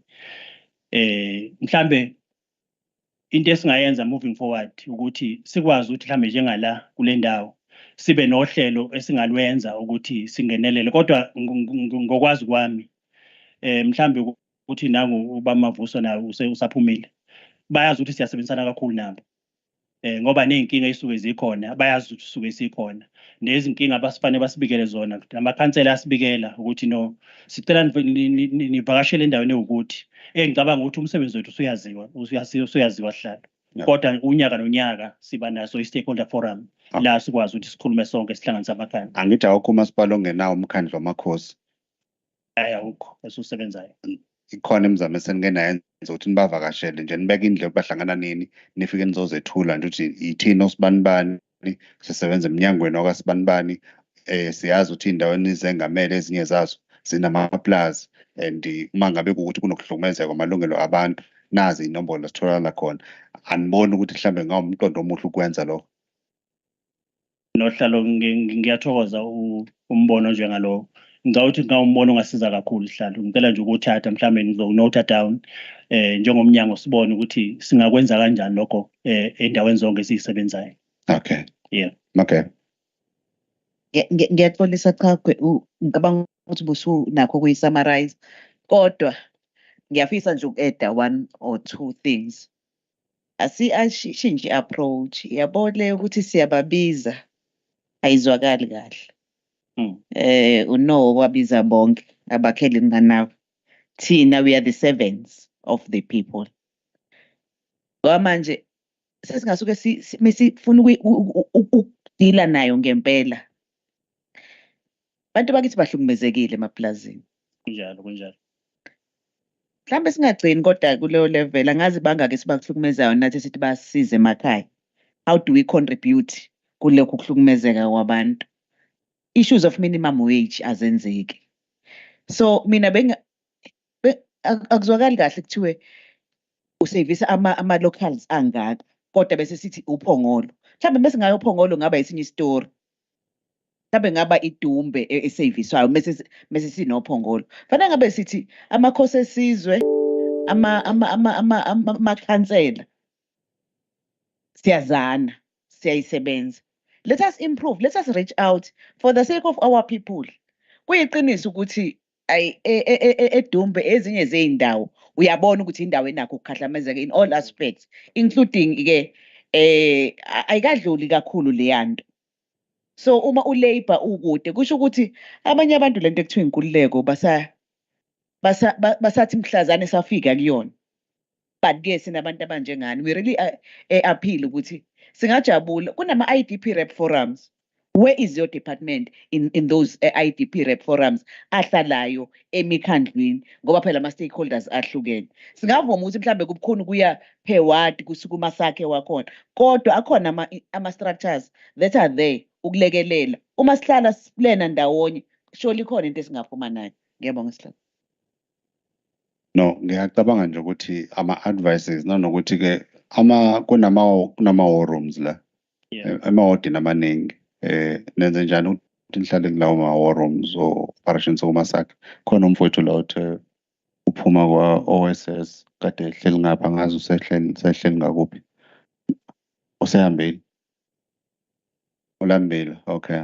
No, kodwa ngizama ukuthi nje siyabonga izethulo zakho kodwa besicela ukuthi niqinise kakhulu ukuxhumana nezakhiwo zomphakathi ngoba izona ezizodetermine okanye ezizogauge i-effectiveness yenu ngoba ukuthi nifike la nisitshela ukuthi hayi siyasebenza siyaya in abantu kufanele abayifile lento kufanele kuba abantu abashoyo ukuthi yes bayafika bayasilekelela mhlambe mangabe bengakwazi ukusilekelela obani abangangenelela ukudlula ngoba uzokufika ukhulume kanje kodwa uma ufika kwi-ground okanye endaweni emawodini abantu bathi asazi ukuthi bakhuluma ngani lapho and thina asinayo i-evidence yokugauge ukuthi niyaya noma niyini. So ngiyacela nje ukuthi through izakhiwo zomphakathi eyikhona ezi-legitimate ezi-recognized nisebenze nazo.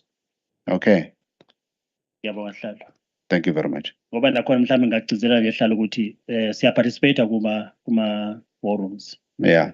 Yes, siyingxenye operations kuma sakhe nakhona siyingxenye yawo.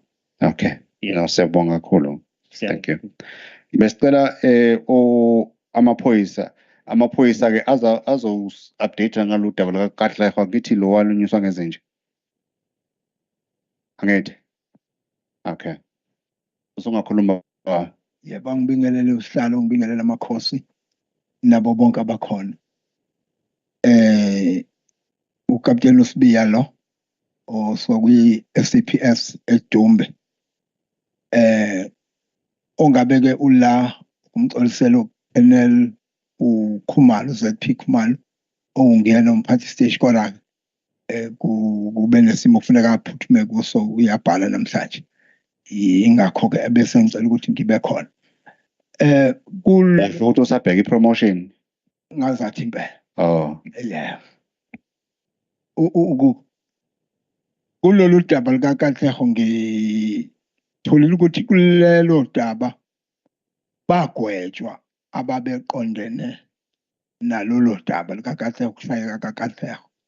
Athi babe bathathu kodwa babamentionile abakhumbula kahle kuba ngazathi uJohannes noMane noJobert angazi lo munye wesithathu kodwa babe sebegwetshwa kwicala le-assault engazathi yaba no fine ka 2000 a person each one of them kwase kuba isibhamu ukuthi bangabe besaba nelungelo lokuthi waphatha isikhali kulelo cala. Ngathi injalo leyo. Angazi noma khona ufuna bakufuna ukubeka okunye.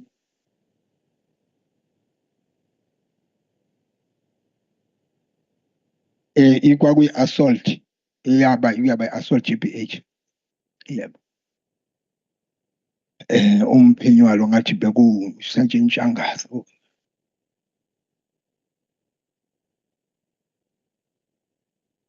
Ngathi iya last year. Imetha last year. No, ngiyanginawo sisiqonda aqonda ngathi kodwa ngiyathola ukuthi udaba la last year and ngoba bengithi ngicele nomphenyi wakhona ukuthi abe khona kodwa unye sebesengiqithi khona la committed khona kwamanje kodwa benabo bezoba khona ichaze kahle but ngazange bake bayichaza futhi kumhlangano obekhona eFriday. Ngicabanga ukuthi kulokho athi uNtshangasi ngathi ubephethe icala nje manje. Ya uNtshangasi ngoba ungithintile umphathi wabaseshi uKhumalo wathi uNtshangasi ke uyena uthi uyalikhumbula lelo cala. Ingakho bengimcelile nami ukuthi akebe khona eduzane kodwa isimo ke bengenzela ukuthi kube ne evidence esobala ungabe ukuthi sikhuluma ngazathi indaba exoxwayo nje. Yeah. Okay. I will ask our legal advisors to investigate a possibility of lodging a civil claim on this matter on behalf of this, because I'm told this child is disabled now, or he has some form of a disability. Okay. We'll then assist them to see what can they lodge a civil claim against the perpetrators. Any other cases ayiripotiwe? Njengamanje asinawo amacala amabi eDumbe kwamanje nje la kulwa khona mhlawumbe utholi ku aseripotiwe ukuthi nakho kuyaliwa sekube nento enkulu. Amacala nje sike sabanalo leli lalapha ya esikoleni ukuwebele khona umsindo umeya udeputy mayor usike wathi uyichaza kafishane lesindaba yesikole ebekhona lapha ya kodwa ke iya-addresseka le iyaqhubeka kukhona ngoba nengane kuke kwaba khona leyo challenge ukuthi kungahambeki emgwaqeni kodwa ukuxhumana nomphakathi nabo abathintekayo kube khona ukuthi ngoba ingane nakho kuyafundeka bese kuba okuye kwaba inganyana futhi kuke kwaba khona lapha ya imayini kodwa kwakuba maqondana ke lokho abebefuna umshini bezothatha imishini wabo bathi kulo mshini wabo semayini nabanye kodwa kuleli plaza ngale kungasenkonkotho bekhala ngemishini yabo ukuthi banika umshini umnikazi ophethe imayini manje befuna ukuthatha nalabo abasebenzi bethi ngeke thina siwudedele ngoba asiholeliwe kwakuba yilezo zinto kodwa bexoxisana not kodwa ngokwase case ethu njengo SAPS kube khona ama-esiba nawo kube khona namanye kwaba khona khona umuzi ngithi wakwasibiya osake saba just nama-challenges sanyana lo muzi uma ubheke udlule enkonkotho ubheke ezansi emfuli lapho kunomuzi osezansi ngiyazi kahle le ndaba yala kodwa lapho kwakukhaleka ngocingo ukuthi ufake ucingo likagesi umnikazi weplaza manje lisondele kakhulu eduze kwendlu ukuthi manje ingane izoba kanjani if zidlala kanjani uma kunosingo kwakuyinto enjengalezo kodwa ke nakhona asinalo icala elivuliwe nje. Oh, okay. All right. No, Salo ngiyabonga. Mhlawumbe ubungozi engibona lapha kumkhunjini ukuthi angasuke awalibala amanye ama cases. Kanti bengathi une inventory of the cases okudilwa nawo. Also sithi le ipi ngoba ikhona nje imbuzwana yabo le kaKatlego sitshelwa ifine kodwa asitshela ifine is an option. Ufike unikeze isigwebo bese uyanikeza ne-option ukuthi mhlawumbe ungagwetshelwa iyona ke wayithole isigwebo esingakanani ngoba kubukeka nanokuthi angisakhumbuli noma iyona le kaKatlego eyayingagcini kuphela ngokushawa kodwa nangokulimaziswa ngezinja. Yabo manje sengathi ngikhani reporter nje bengazi ukuthi kwaba ukuthi ingane ishayiwe kuphela kodwa kwazi kwaba khona nanokuthi alinyazwe. So i-report i-verbal kakhulu and noma uzama ukufisa ukulandelela usuzama nje ukuthi urely to your memory kodwa i-report kufanele ngabe nayo siyibona ibhaliwe. Thanks. Kunesandla lapha mnewethu lapha ngemuva.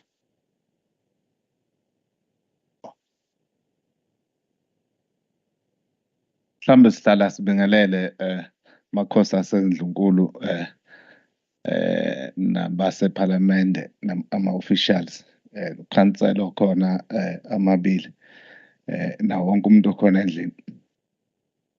Ngisukuma nje ngoba lolu daba likaKaTleho, it's a very touching issue kubahlali baseWatwana ngendlela yokuthi ngalesikhathi lwenzeka lalune potential yokukhoza udlame endaweni yaseDumbe. Ngesikhathi lenzeka luhanjwa icala eDumbe wawubona futhi ukuhlukana phakathi kwabamnyama nabamhlophe. We were there. Wawubona futhi nanendlela ukuthi the system ye-apartheid isesekhona inhlese nakuma officials ukuthi the system that is there isabavuna abamhlophe. Ngoba ngomunye wacishe waboshwa nje boshwela udaba likaKaTleho ukuthi asihambisani nesikubona kwenzeka. uKaTleho waluza ngisho indawo yokuthi nala ehlala khona kuleya ndawo umlungu wathi akasamfuni khona ukuze azathathwe nje ayohlaliswa kukhansela ingoba umlungu wathi akasamfuni endaweni. Okwakune potential ukuthi umndeni wakhe wonke kuba waqhubeka wahlala ongaxoshwa ususwe kuleya ndawo. Now eDumbe it's very touching. Yabona nje manikhuluma nje sihlalo niseDumbe sifisa ukuthi ngathi ngabe iParliament like lisuke nje lonke lizohlala eDumbe likhuluma indaba zasemaplazini ngoba masiyibuka le ndawo mina ngokwami yabona nje mosuka nje Piet Retief futhi Paul Pietersburg uthi Utrecht indawo eyisaphethwe ngamaJalimane futhi kubusa wona ngeke watshele lutho. Awu iphoyisa nje futhi into angayisabi ngoba babatshela ngisho abaphethe emaphoyiseni lalela ke awuzukumbopha lo. Mina I had an issue neJalimane ngelinye ilanga kweza umasteshi impela umasteshi wonke sengivula icala wazothi licishe lelicala ngoba amabhuna walivumi. Now that's the way esiphila ngayo nje eDumbe ukuthi even nabaphethe iziteshi bayabalalela abamhlophe wena umuntu omnyama usilutho nje eDumbe. Now iyona into esiphila kuyona uKaTleho waze wasuswa nje walunyiswa ngezinja. We were there ecaleni lithethwa kwaze angazi leya mantshi ayilandwe kuphi and we were not happy ukuthi he was found guilty wona sajabula sathi awunakho. Mase sishintsha lesinqumo sokuthi utholakalwe nje ngeqala kwathi hayi khokha nje 2000 rand uhambe ekhaya. Saphuma saya phandle sake samangala ukuthi wawona lo 2000 rand awuzukuya naKaTleho. U2000 rand othathwa uhulumeni. Now uKaTleho kulesimo sokuhlukumezeka asakusona nokuphazamiseka wayeka ngisho isikole. Now but namhlanje sisamele sithi sisezweni esithi nathi people shall share ekuhlaleni kwethu eSouth Africa kodwa kube kusenezimo esiphila kuzona eDumbe kanje. Umbuzo nje wakwabuza omunye ubaba eNewcastle eyibuzela wathi besayitshwana belungu eyibuzela nje lo yababa ngoba hayi kuleli lakithi basesayitshwa lokho nje asikusho. Siyabonga. Ngiyezwakala mnewethu. We will ask for a court order, but over and above that,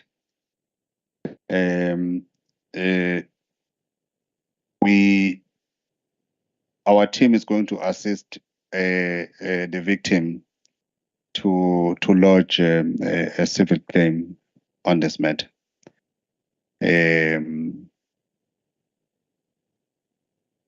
but the two lawyers are going to work with you, Councillor, to see ukuthi we are not going to involve this time around inland legal aid. These two lawyers are going to assist us directly. Okay. Yeah.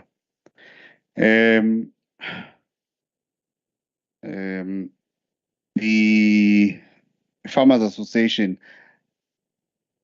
who is speaking on your behalf?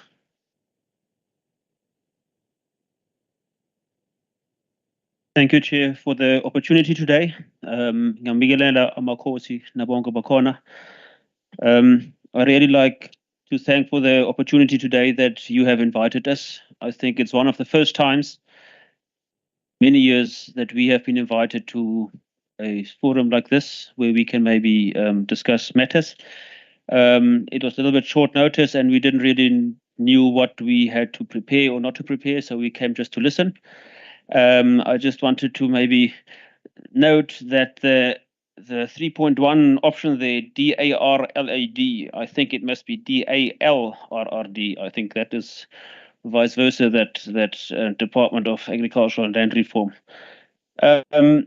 Chair, we take note of everything that's been said here. I want to stress the fact is that if possible, we should not generalize issues. If there's a point or a case or a person or a community or a office or whatever it is, let's put it to the point, to the name, and not generalize. There are people talking about Abalungu, then there's another guy that's talking about Abantu Bamhlophe, and they're generalizing. And one of our councillors was on radio and made a speech on radio, and she generalized about the white farmers in Port Petersburg. And I think really that's not appropriate, if I can mention that. What I want to stress actually is there are a couple departments that use our office. If I say our, it's the local EDUMBE Agri Center, the Farmers Association office. We've got a secretary working there.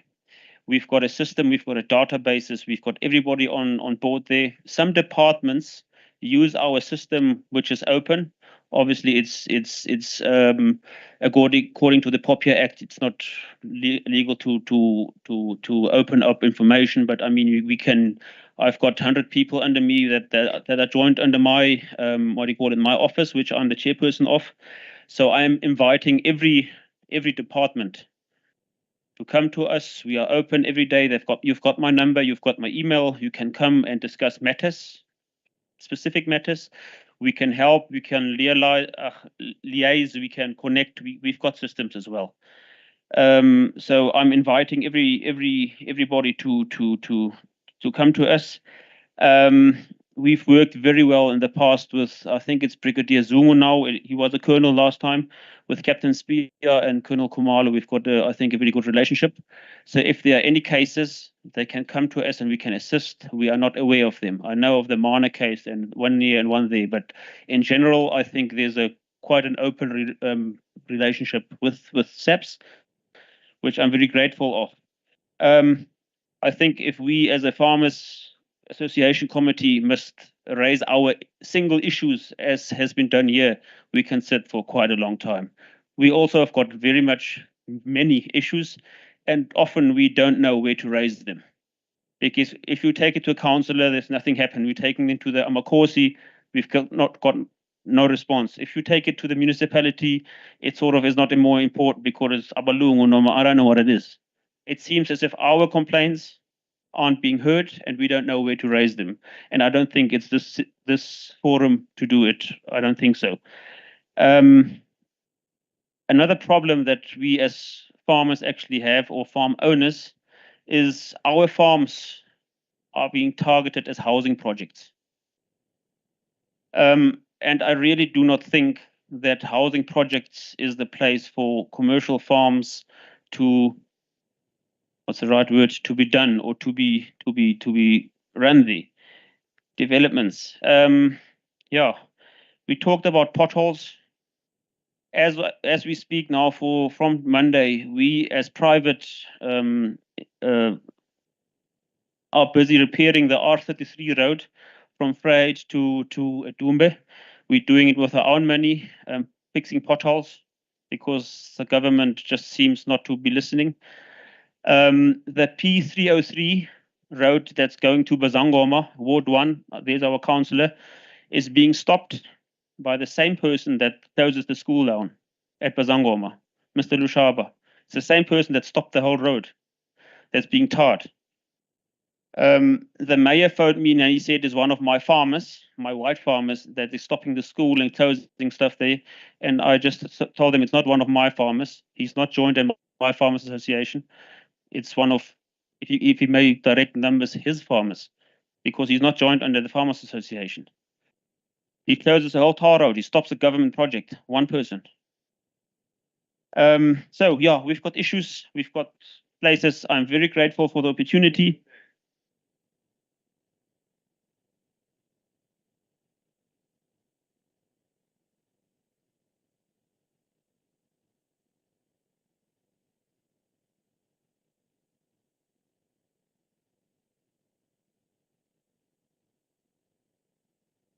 The councillor maybe can take it further than this. The road goes through his farm, and he wanted quite a lot of compensation from the government.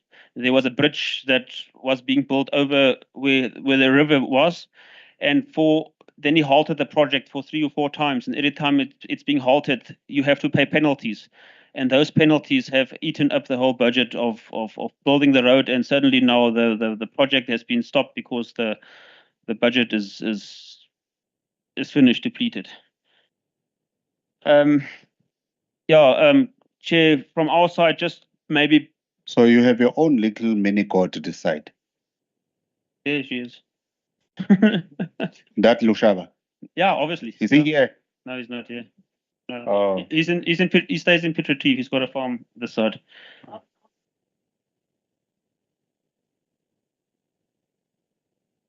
No, it's fine. We'll have to deal with this one. It can happen. If it's happening,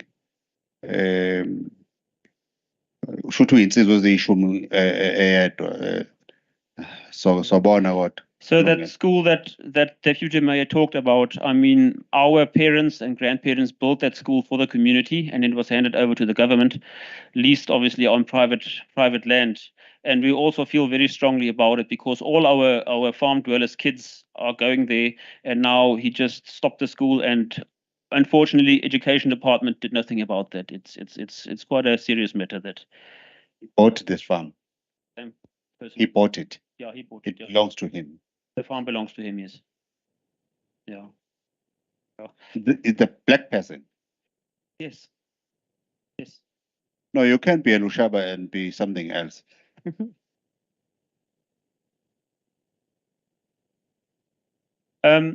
So on the western side of EDUMBE, we've got quite a big illegal occupation where people take stands and are being sold stands and whatever. It's illegal. There's a High Court order out for the municipality to stop it. It hasn't been implemented as for how many years? I can't remember. Or maybe, I know COVID was in the middle of the whole thing, but there's a High Court order out for the illegal occupation of land on the western side of EDUMBE. And now our municipality was supposed to build a pound, and that also is hanging, not going forward. Yeah, Chair, several cases. I mean, we can bring up how many civil cases about misconduct on the farms and stuff, but I think we haven't got time for that today. But again, my office are open for suggestions to communicate, to work together with certain departments. I don't know. Thank you again for the opportunity. Thanks very much, sir. Any additional, yeah. Khuluma isiZulu ke wena ngoba ngiyakwazi uyasikhuluma. Ngizozama Chair. Yasala isiZulu kancane nje. Chair, thank you very much for the opportunity. And first of all, I'd like to greet Amakhosi first. Some of them, the faces are very familiar. Nyachabula Gunbona. I just want to add on to what Mr. Pirma has said as a chairperson.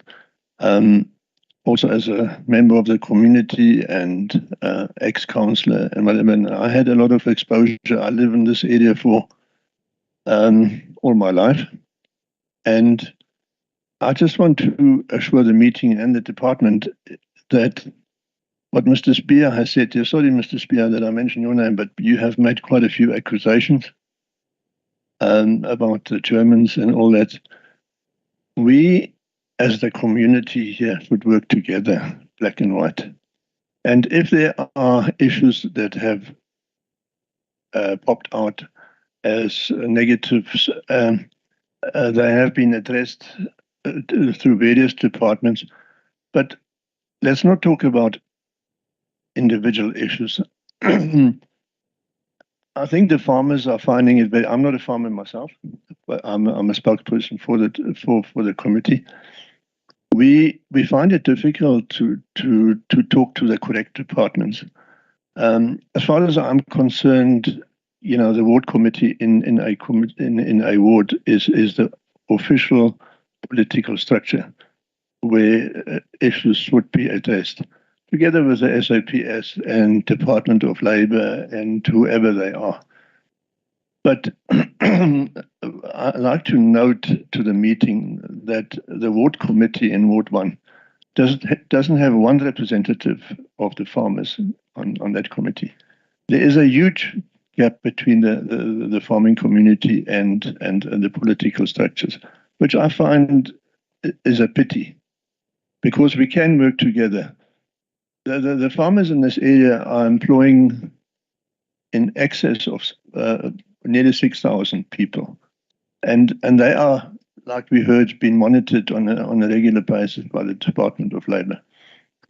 And it's also to be noted that, you know, we are talking about farmers all the time, that they're visiting the farmers, visiting the farmers.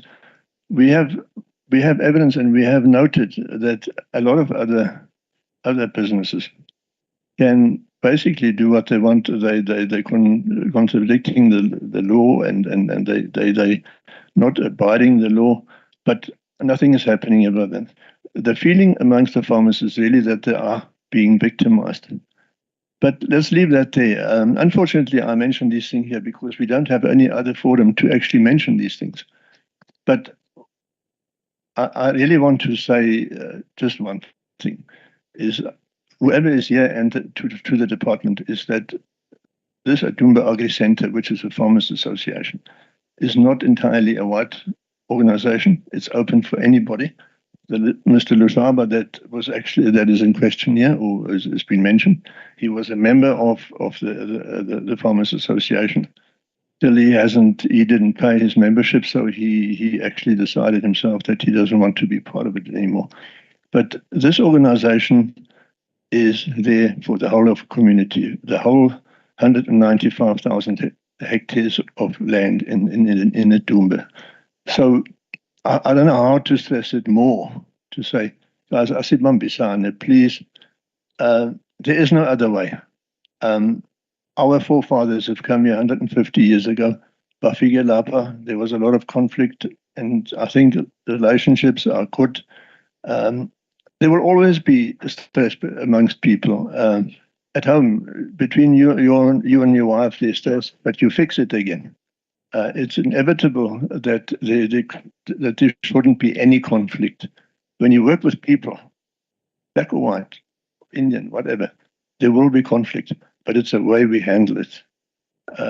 It's in everybody's interest that we go out and do as much as we can to make sure that there's harmony between all the people in this area. So that is my appeal to your department, and also to the people as Bambisane. There's inkinga, there's a velayo. Asithathe silungise sisolve. That's the only way to do it, so that we can survive in this area. Siyabonga, Chair. No, thank you very much. The last comment. I greet everybody, and thank you so much for such a high delegation to come to us. We are really honored, and we are excited that we can start to talk to one another, which is always very good. I would just have a practical question, And as the person said, issues come up everywhere. I would like to give 3 examples, and my question is, what do we do? I'm going to give all 3. Maybe there are different answers, but maybe there's one answer. And the question is, what do I do as a farmer if on a daily basis animals are driven into my fields where there's no agreement, but they constantly in my fields? That example is myself. So if I say to that guy, can I help you? Well, what's happening here? Your goats are in my fields every day. And he says, Isaiah 4. So I say, okay, on my cost, I will close it off with the isefo. And then he says, kanti bazosutha kuphi?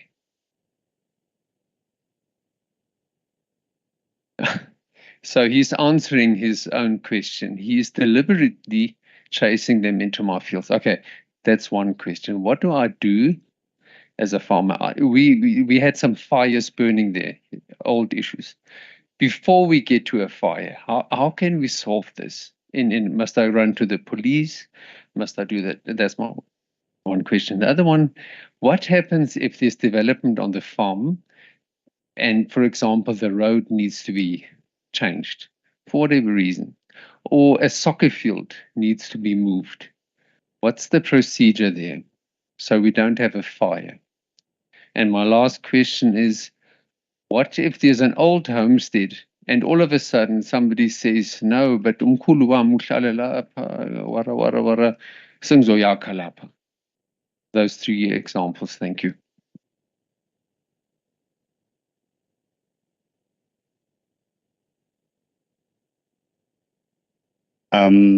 I'll give Makeba, then I will attempt to respond to some of these issues and also give my remarks on the overall proceedings of the meeting and give the resolutions of this meeting. There are not many, there are about 5, but they are comprehensive. They cover almost all aspects of the meeting. That's how we are trained. As when you chair a meeting, you listen to everyone, then you try and accommodate everyone who has spoken in a form of a resolution of a meeting. Makeba. Thanks, Chair. I won't be long. Kodwa, now that we have been here and there are issues that were raised, some are very touching. Obviously, there is, in every story, there is 2 or more sides of the story.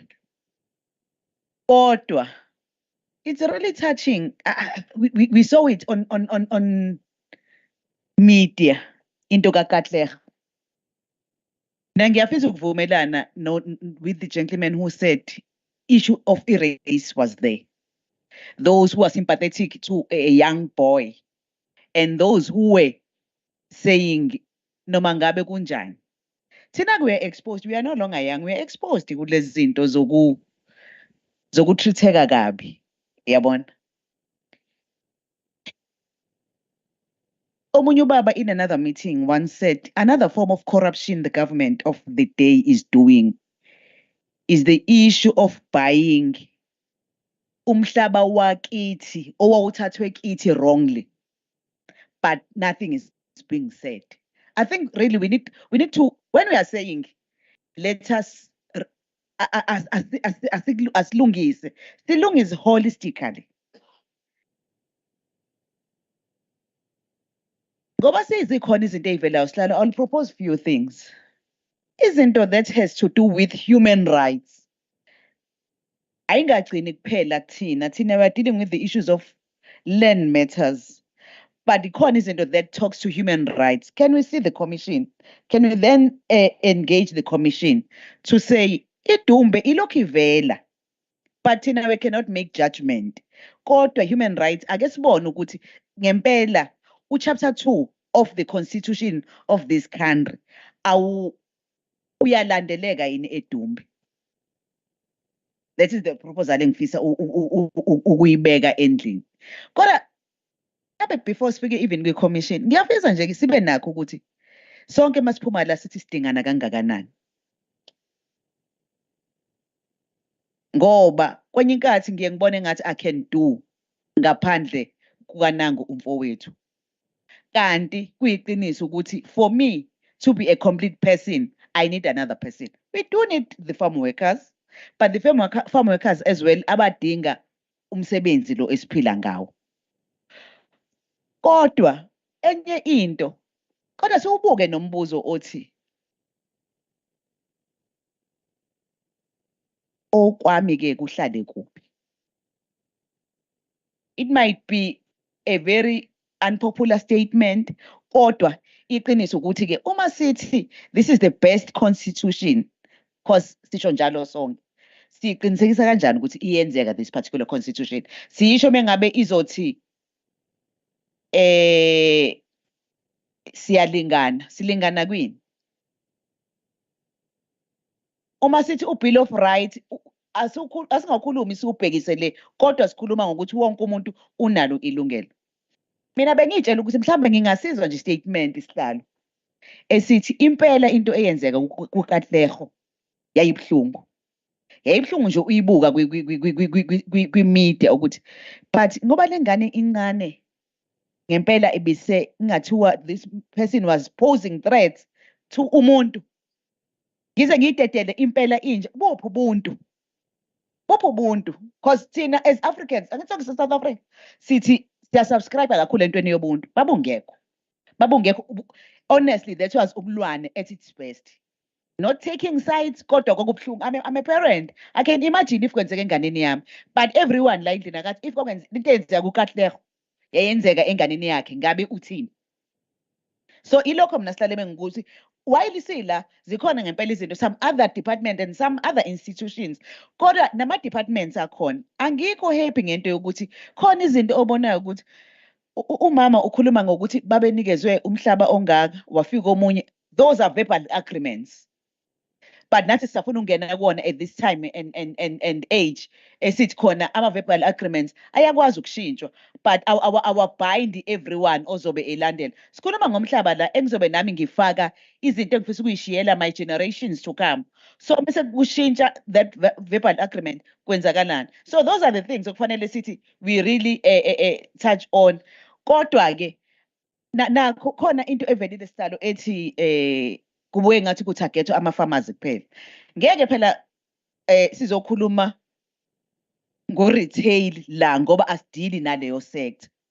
Kodwa uma sithi asiqinisekise ukuthi abasebenzi basemaplazini nabo they benefit to this Labor Relations Act of this world. Ingoba we are specific to this sector okwanamhlanje. But mengabe sikhuluma namanye amanye other institutions and other sectors, obviously sizoba specific to what touch on their area of specialization. Akukhona ukuthi siyalo, but thina as uhulumeni sithi this particular country siyoyakha sonke. Let us find each other endleleni. Into yama-ward committees angazi ama-invitations aphuma kanjani futhi mhlambe honorable councillors with the experience zaka local government into ethi even the sectors ayaba khona kodwa ikhona element anyana yokuthi ungathi khona us and them ongasilekeleli ke mhlawumbe kungasilekelela moving forward also even on touching of the issues of social responsibilities to the people that nathi esiphila ngenxa yabo siqhubeka siya phambili. I think we have a responsibility of harnessing these relations. Let us coexist ngoba vele sihlala ndawonye. Ngiyabonga sihlala. Siyabonga Magebe. Former speaker of a municipality, this one. She also chairs the portfolio committee on public petitions. Participation, it's a long name. Colleagues, okay.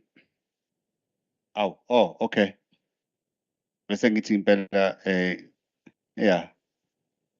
I wondered if I should have, but I reckon I should have given you a little bit statistics.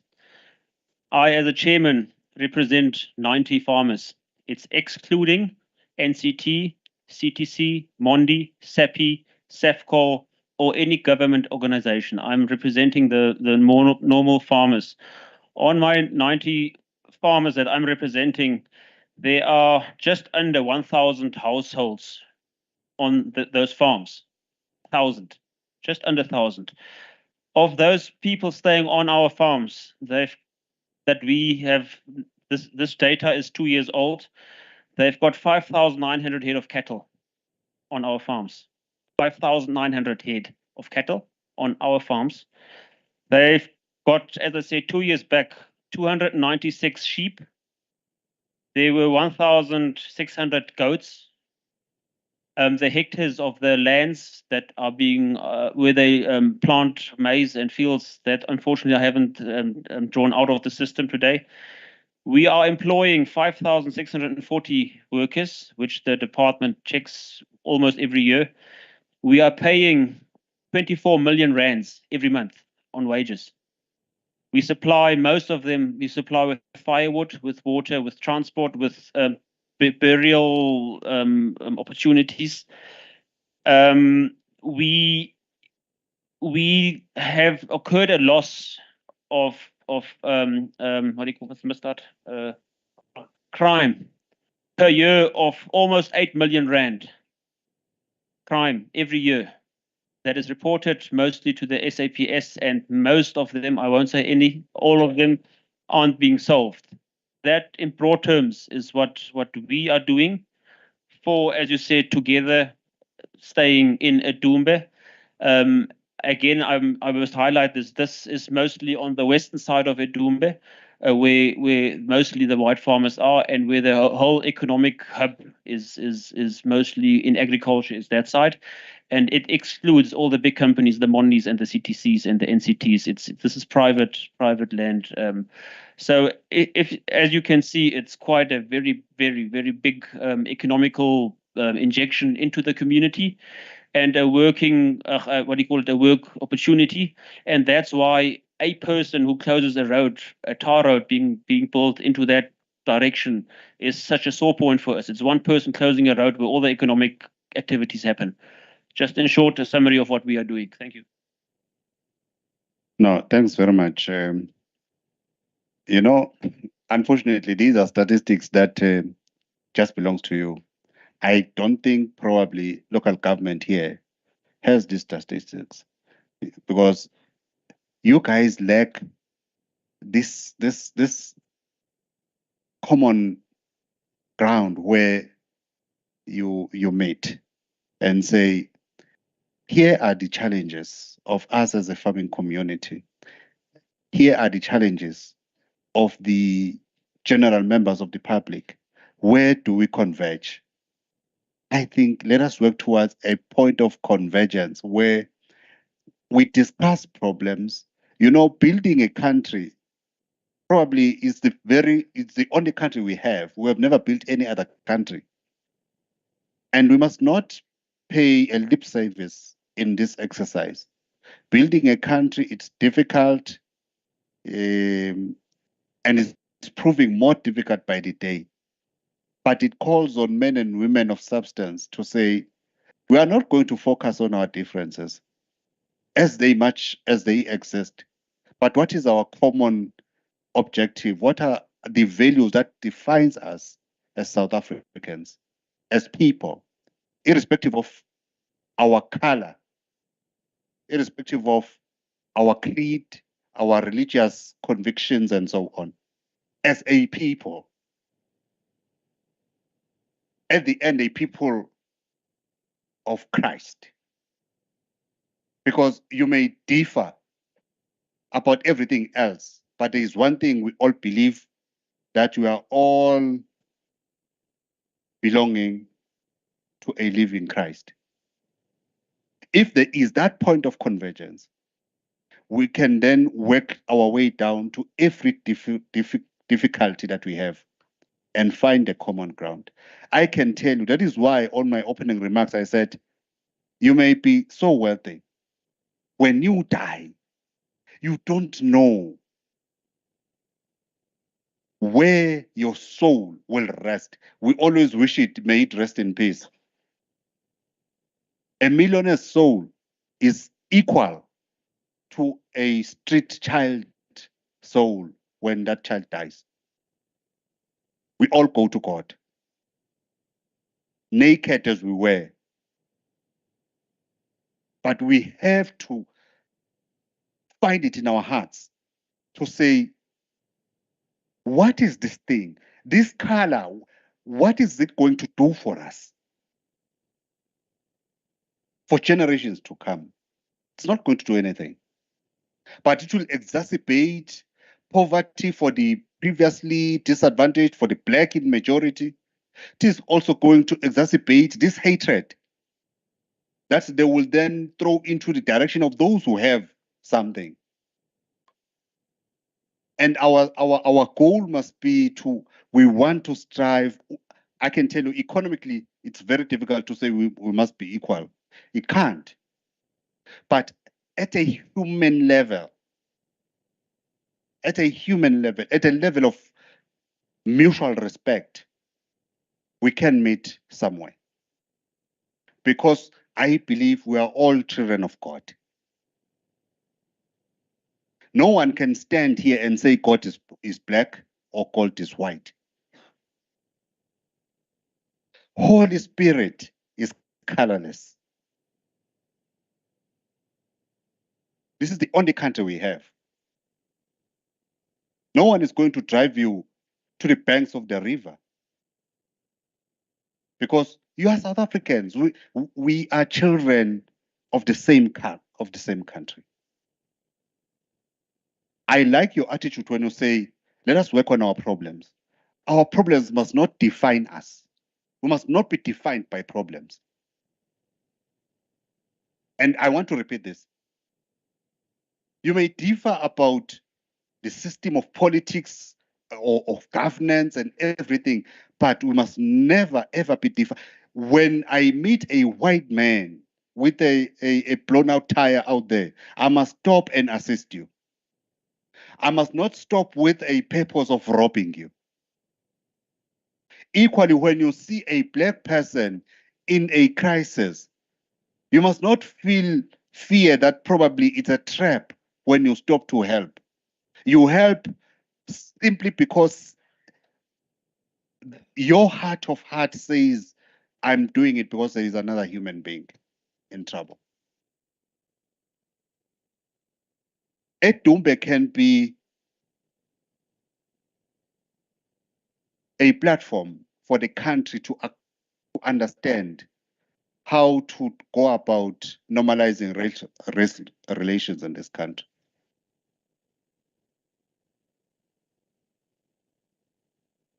As the committee, we will meet with the Legal Aid Board within the next 14 days. And in this meeting, we are going to extend it to the Human Rights Commission. We must call them to the legislature because they were supposed to be here today and they did not come.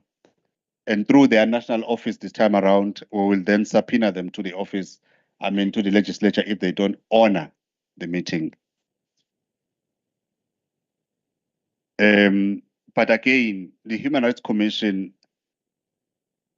together with other stakeholders, must begin to work, especially with your office, work on issues of normalizing race relations in this municipality and largely in this district. Because I do believe that this us and them kind of relationship is not going to take us anywhere. In actual fact, it's going to exacerbate problems and render the future generations not to benefit from your efforts as people who have witnessed the difficulties of living in a apartheid South Africa, transitioned into a democratic South Africa, but finding a common ground to accept that we are one human. There shouldn't be us and them. That's what I believe in. I've had white supervisors. I've been a supervisor to white employees. I've never, my daughter, my 12-year-old daughter, she doesn't understand why there are black people who are poor. And I find it difficult to explain to her. She just doesn't understand. She will always ask, Dad, why when we visit grandma, there's no swimming pool? Now, I must go back to history. So I'm trying to say to you, our kids in these multiracial schools, white kids come and sleep in my house without any fear.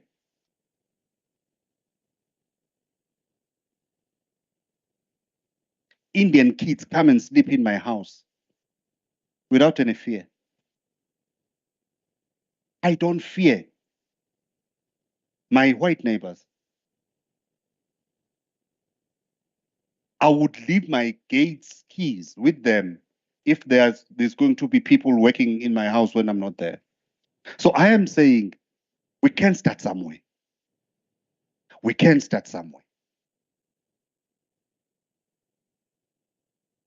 The matter of Inkosusbisi is going to be handled immediately after this meeting by our legal advisors.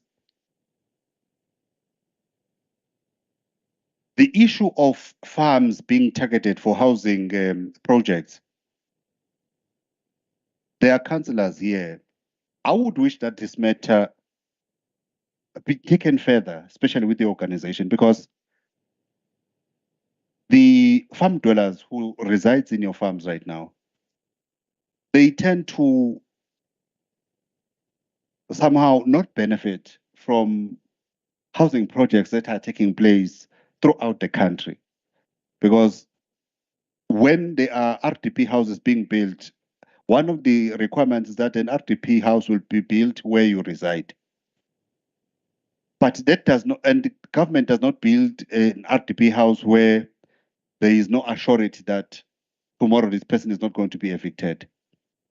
That's where then I am saying, where is this point of convergence at the level of humanity? It's not right for a person to live in a madhouse. The weather patterns these days, anything can happen. When you wake up the next day in your nice brick and mortar house, all your neighbors with a mud house, they would have been washed down by the rains. So that's where we need to say, even if you have farm dwellers, you don't want to permit them to have electricity, to have these RDP houses. But at the level of humanity, where is this child of God in you? I'm saying let us work on those things. The issue of Mr. Lushaba, we will take this. It's a political matter, as the committee will deal with it. We don't know this, Mr. Lushaba, but it's a matter that will be that will reside with us. As the committee, we will see how we deal with him, not on confrontational basis, but you can't be, because for the fact that you have bought a farm, you are a business person. When you interfere with development like a road, you are interfere with an economic tool. Because a road is an economic tool. It's a development tool. Now we will take that into our hands, and we will then report it back to you. The issue of the ward committee, I want to appeal to the ward councillor. A ward committee is a democratically elected structure. Sometimes other stakeholders don't pitch up when these things, these meetings are called. But there will be strategic stakeholders for convenience purposes and for management purposes. Go and discuss with your ward committee and see it whether you can't invite them as special guests as and when the ward committee sits, because there would be benefits for both sides, for the farming community, but for the ward committee itself in its development ventures. Because I think it does no harm in inviting them to as standard guests in your meetings, so that they share information with you, you share your frustrations with them. Those are the basis of building social cohesion and building a community. I believe that you should consider, not just in Ward 1, in all the wards of the municipality. If we do so, it would be another step of trying to reach out to each other. Finally, this committee was established having received a number of complaints from communities in the farming areas. I belong to a portfolio committee of agriculture, and with these matters coming thick and fast, we then made a recommendation to the House, to the legislature, to say, we are inundated with these problems from the farming communities about issues of farms that are being sold, being stolen, and human rights violations, and all of those things. Then legislature established this Adhoc committee. Our term ends at the end of this 6th administration next year. We will do our closeout report so that those who are coming after us can benefit from the challenges that we have faced, the problems that we have seen, how we have resolved them. And obviously, we may not be able to resolve all problems, but those that we have resolved, we have resolved a number. I think we are on a journey of opening eyes out there to say, we may look different, but we are children of God. Others are short, others are tall, others are huge like myself, others are so thin. But at the end of the day, we're all children of God. So for me, bakithi, uma ngabe sizohlangana la siziluzolo, sizothi siphila ke ngaphansi komthunzi welanga, senze njani ukuthi silungise inkinga zakithi. Asinalo elinye izwe soya kulona. There's only this one. This country is unlike a pair of shoes. When it's worn out, you go and buy another one. This country needs food. We need farming community. We need farming land.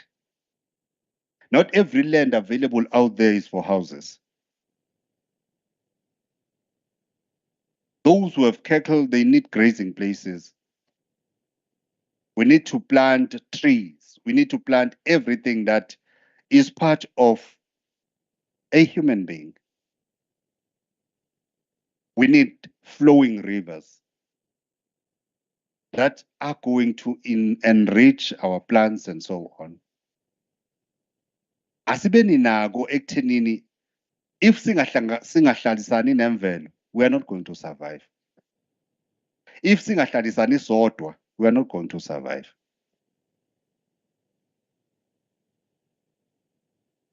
Ngalawo mazwi bakithi ngicela ukuthi nginibonge nonke abantu bakaNkulunkulu ekuthenini nibe kulo mhlangano. Nginqusela uNkulunkulu ukuthi anigcine. Nginqusela ke nje nakwabadala basemakini abakhona nabangasekho ukuthi banilondoloze mangabe sesihamba semakhaya. Kodwa azini ukuthi the reason why we are called people is to embrace each other. Otherwise, we would have been called something else.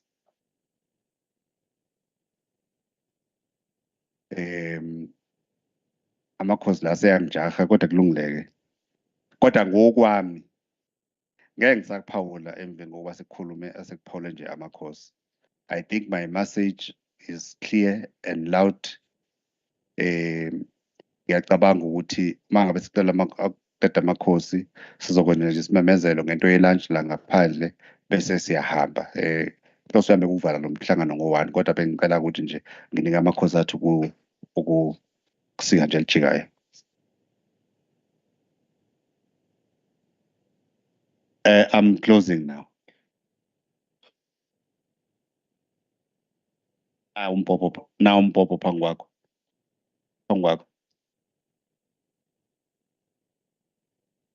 Mhlalo siyabonga kakhulu namuhla. If I can ngicela ukukhuluma on behalf of mafama ukuthi sithole the opportunity namuhla ukuthi ethuba ukuthi sikwazi ukukhuluma.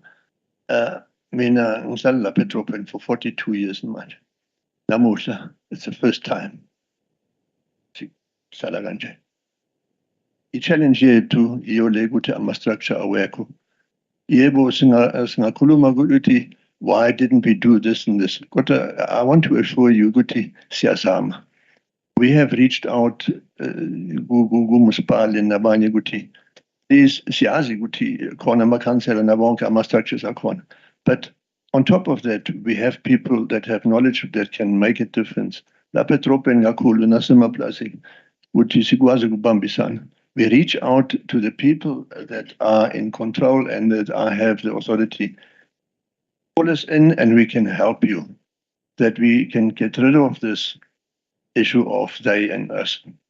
I want to agree with you with regard to we are all God's people.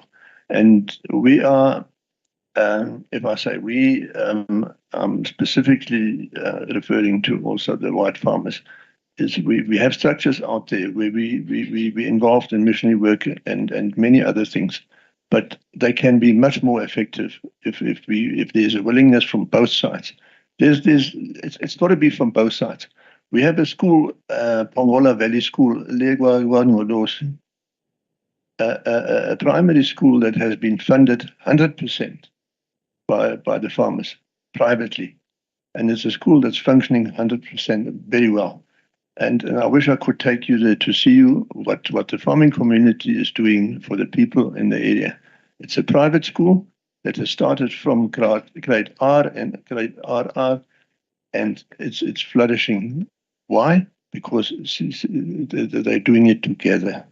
There's black teachers, there's white teachers there, and it's Guhambaga, with the blessing of the Lord. I wish I could take people there, and then if you want me, I can arrange a tour that we can go there sometime, because this gives you goosebumps if you go there. And just in closing, I want to say it's a pity, it's so sad to see that those people from Basangoma, the school, some politics or whatever have affected they're going to school.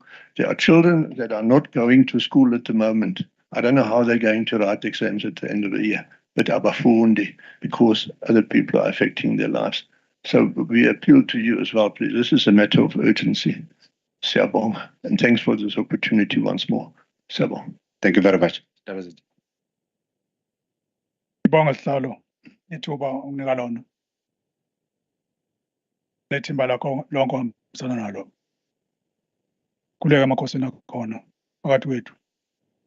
Maphoyisa. Abafowethu abasebenzisa indawo zasemaplazini. Ithimba lonke likhona la kule ndlu namhlanje. Isiqubulo sami sithi ungakholwanga namhlanje ngeke aphinda akholwe. Kulamazwi kade ekhulunywa nguSihlalo. Fana nenkonzo enkulu yezwe lonke lase-South Africa indlela efuna siphile ngayo yokubambisana. That's the main important okufuna silandele ukuphila ngokubambisana. Uma sifuna umhlaba akungoba sithi sifuna kusuke umuntu endaweni yakhe ngaphandle kwe-reason, ngaphandle kwesizathu. Masifuna umhlaba ngoba sinesizathu. There is a reason esenza sifune leyo mhlaba. Kunamathuna ogogo bethu namathuna omkhulu bethu. Hayi ukuthi sizolwa nabamhlophe, nababa-brown, nabanjani nabanjani. Kodwa sifuna ukuthi sibambisane lolu hlaka namhlanje oluzosihlanganisa. bengayazi mina indaba ama-department ngicabanga ukuthi angisho ukuthi ama-department awazani lapha eDumbe. Ngiyaqala ukunazi ukuthi ne-association yabamhlophe la eDumbe. No-65 eminyaka ngekho la eDumbe. Ngazalwa la eDumbe. Ngiyaqala ukunazi kodwa ngikhona ngiyisakhiwo. Indaba eziningi zasedlula lapha eDumbe sikhona. Ngobukhosi ngiyinkosi uSibisi kwi-province yaKwaZulu-Natal. Nginesihlalo sokuba ikomiti lami ika-justice. Uma kunezinto ezenzekayo ey'ndaweni ney'ndawo eZululand, yimi engimele iZululand kuma-committee ku-justice. Kuyangedlula ngingakutholi ukuthi iy'nkinga zingakanani ezithinta iDumbe ngobugebengu nangani. Umnyango wakho nje mfowethu bekufuneka ukhiphe inombolo esobala ibeke etafuleni ukuthi nazi inombolo yami. Mina angikwazi. Futhi uma kuqhubeka kanje ngingezukwazi ngohlala ngingakwazi nje. Ngoba akukho okubekela etafuleni ukuthi nansi inombolo yami bongithinta. Ngoba uyisakhiwo sikahulumeni uyahola. Uholela lo msebenzi wenzayo. Kodwa mina angikwazi, ukhansela akakwazi, naloya mfowethu akakwazi, naloya mfowethu. That is wrong. Ukungazani. Kube nemhlangano ehambayo singazi. Bahamba abantu bakithi bethi bayalandela izinto bengawazi umthetho. Njengoba ngithi akukhulume lo yasisi nje malana nento eyenzeke endaweni yakubo lapha ahlala khona. Babekwe osebeni emgwaqeni basebiyela ngocingo. Imizi kanje ocingweni. Iminyaka usisi uNkosi lo lapha engikhuluma ngayo. Abanayo indaba abakwazi ukukha ama-toilet, abakwazi ukukha izindlu, abakwazi ukukhululeka. Ayikho indlela yokuhlala inhlalakahle kanti thina njengomholi bomdabu ngokubambisana namakhansela kufuneka sibheke inhlalakahle yabo bonke abantu ezweni. Beside ukuthi singambuza ukuthi uyiliphi iqembu lezepolitiki asikhulumi nodaba sikhuluma uward 1 lesikhulunywa ngayo namhlanje. Kade kuward 1 wonke ushintshe kulolu khathata lokhona kuba ward 9. Uma kuya ward 1 nje bakhuluma ngesakhiwo lokho kusukele kule minyaka ephelile yonke kusuka eGambuli kuze kuzofika eLukwaneni eLunaburg. Bekuward 1 sonke lesikhathi. So bonke labo bantu baku-sports esifanayo senhlala engekho yinhle. Ekufuneka siyilungiseni sisonke lesakhiwo kufuneka sisebenzeni naso uma sisidinga ngempela. Sini Mr. Gavers. Angisazi. Ngihlaba amakhansela asazi mina angisazi.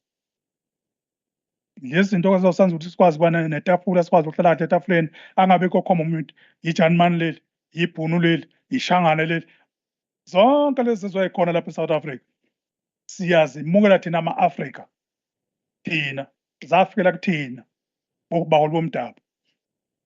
Abantu lesithi baqhamuka ngaphandle abaqhamuka ngaphandle ukuthi baqhamuka nento imvula baqashwa yini qala nina ngoba lithi bashibhile angithi iqiniso phela ngithi ngikhuluma iqiniso. Bese beyanda nomunye ahamba waqoqela omunye ukuthi hey eSouth Africa kunje eSouth Africa kunje South Africa igebengu edayisa ama-drugs in zifika kanjalo kuze kufike bezintshotshele futhi nina zitshontshe inkomo angithi siyakhomba ukuthi kuhlinzwe inkomo nga-6 emaplazini zihlinzwe emahlathini izolo bekulahleka 25 wenkomo lapha eKambuli 25 wenkomo ngosuku olulodwa. Sonke leyo nto lesikhuluma nicawunda sizazi sizoyikhuluma kanjani uzoyikhuluma wedwa sikwazi ukukhuluma sodwa nezami inkomo ziyantshontshwa nezakho ziyantshontshwa. So ileyo nto ngithi asiyakheni lento kusula namhlanje eDumbe sazi ukuthi sisebenza kanjani sixhumana nobani oyini isakhiwo esikhona. Ngalawo ndlela amazwi amamfishane ngithi ngokakhulu ikomiti ukuthi lifike namhlanje noma kube short notice kodwa siyambonga uNkulunkulu ukuthi nikhumbule ukuze eDumbe. Singathi kwaSathane qala akapheleke manje uSathane akube yilamazwi kade washo sihlalo. Ithina sonke asakhe kumqondo sibe muyisathi sihlanganwe ngokucishe ngokulinganayo noma abanye bengaphezulu kancane uNkulunkulu izandla nezayilengani vele kodwa kufuneka ukuhloniphana respect phakathi. Ngiyabonga kakhulu ihlalo. Ungathi sihlangane namakhosi makhona. Angithokoze isihlalo nekomiti lakho lonke likhona usekela meyada ekhona ngaphakathi besaye komunye umhlangano ikomiti labafuthu abamhlophe abakhona kumede kapteni wethu okhona eDumbe iminyango yonke ekhona kahulumeni khansela wethu okhona iy'nduna zamakhosi ngikhuleke emakhosini ngokukhethekile ngicela ukubingelela ilanga selishonile. Cha, ngokufishane umuntu akadlulisa ukuthokoza okukhulu sihlalo kulolu suku lwanamhlanje. Mhlawumbe umuntu uyokwazi nokulala nobuthongo ekutheni siyawudinga imihlangano efana nalesihlalo, kakhulukazi kule ndawo yethu esiyakhele EDUMBE kanye nabaqulusi ngoba ngibe nomhlaba osebaqulisini. Ngesimo-ke esibhekene naso njengoba nisibona niyizwela, kwesiphatha kabi kakhulu njengobuholi bomdabu ukubuka ukungabambisani phakathi kwethu nabafowethu, abafowethu labo odade wethu omngabo ney'ngane zabo. Kwesinye isikhathi kufanele sikucabanga ukuthi sihlalo njengoba sikhona ezweni siyaganana, so njengoba siganana siyadingana kakhulu, futhi ekugcineni kunodade wethu nosisi bethu nabafowethu abaziyisebenzi ngaphansi kwabo abafowethu, okusho ukuthi-ke fanele sibukisane ukuthi ekugcineni singabukelani phansi, sonke sibalulekile. Omunye uyamdinga omunye, bekhona ngaphakathi kuze umabhizinisi abakhona ngaphakathi akwazi ukuvikeleka. Udinga ukuthi kube nokuxhumana ngaso sonke isikhathi phakathi kwethu nabo, kanjalo nathi kube nokuxhumana phakathi kwethu nabo. Mhlawumbe makungenzeka lokho sihlalo, nanokuthi kube nendlala kahle-ke khona, ngoba iqiniso elihle lithi akukho kusebenzisana okukhona EDUMBE. Njengoba ichaza nje Nkosi uMahlase usuku lokuqala nathi sibona lolu hlaka labo ukuthi kanti likhona belukuphi sonke lesi sikhathi, ngoba iy'nkinga ingena zilakanyana la ngaphakathi EDUMBE. Ngeke ngikhulume-ke ngento engihlale ngiyibona daily ngoba uma wey'ngane zabo usebenza kulolu hlaka likaSAPS. So uthi uyabuka kwesinye isikhathi bese kuba nezinto ahamba uzizwa nje, even ngisho kumamida, ngisho kuqoqa ukuthi ngaso sonke isikhathi makukhona into ethinta abamhlophe igcina ingabonakali ukuthi ipheleliphi noma ingenzeki ngendlela eyiyona. Kuyasilimaza futhi nakho lokho kuyasiphatha nje siseDumbe. Ngeke sikwazi ukulakha iDumbe lethu, but okubalulekile kudinga ukuthi yonke into esiyenzayo asenze ngeqiniso nangokwethembeka. Ngithokoze kakhulu sihlalo.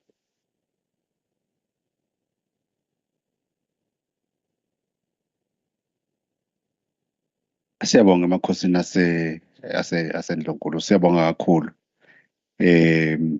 Bakithi ngabe sengiyona nayi inombolo ka manager wase Vryheid waka Department of Labor. Baba, can you shout your numbers so that they also write it down? Yeah, awuyibhale lapha mfana bhala.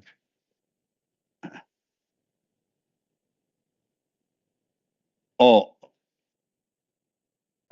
okay. No, mina-ke mfowethu uyibhale laphaya khona namakhosi azokwazi uyibhala. And I'm happy if sesine interest yokuthola iy'namba nabantu bakwa-department nenamba yephoyisa le uSotobe ibhalwe laphaya. Khona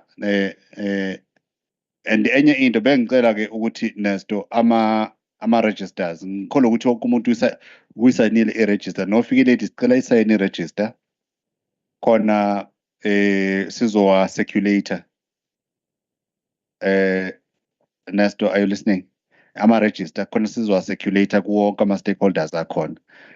Kukhona abathi abayitholanga ngale udadewethu uzoyilanda bese bayisayina khona sizokwazi ukuthi siba-emailele bokade bekhona bazi ukuthi ubani kade bekhona. Bakithi-ke siwumuzwa kaMshengu-ke sihamba noMageba sinilungisele nje amanzi amancane la ngaphandle ukuthi nithi ukuthiba nje izintuli. Nesto, ilunch i-ready la ngaphandle idliwa kanjani?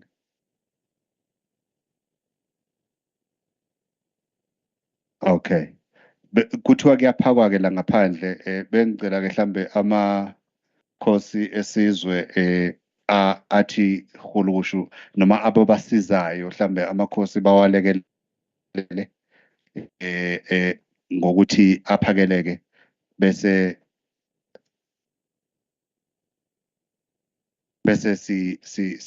siyahlukana ke bakithi. Bafowethu, lunch is served. Thank you very much. The meeting has come to an end. Siyabonga kakhulu, Nkosi Nibusise.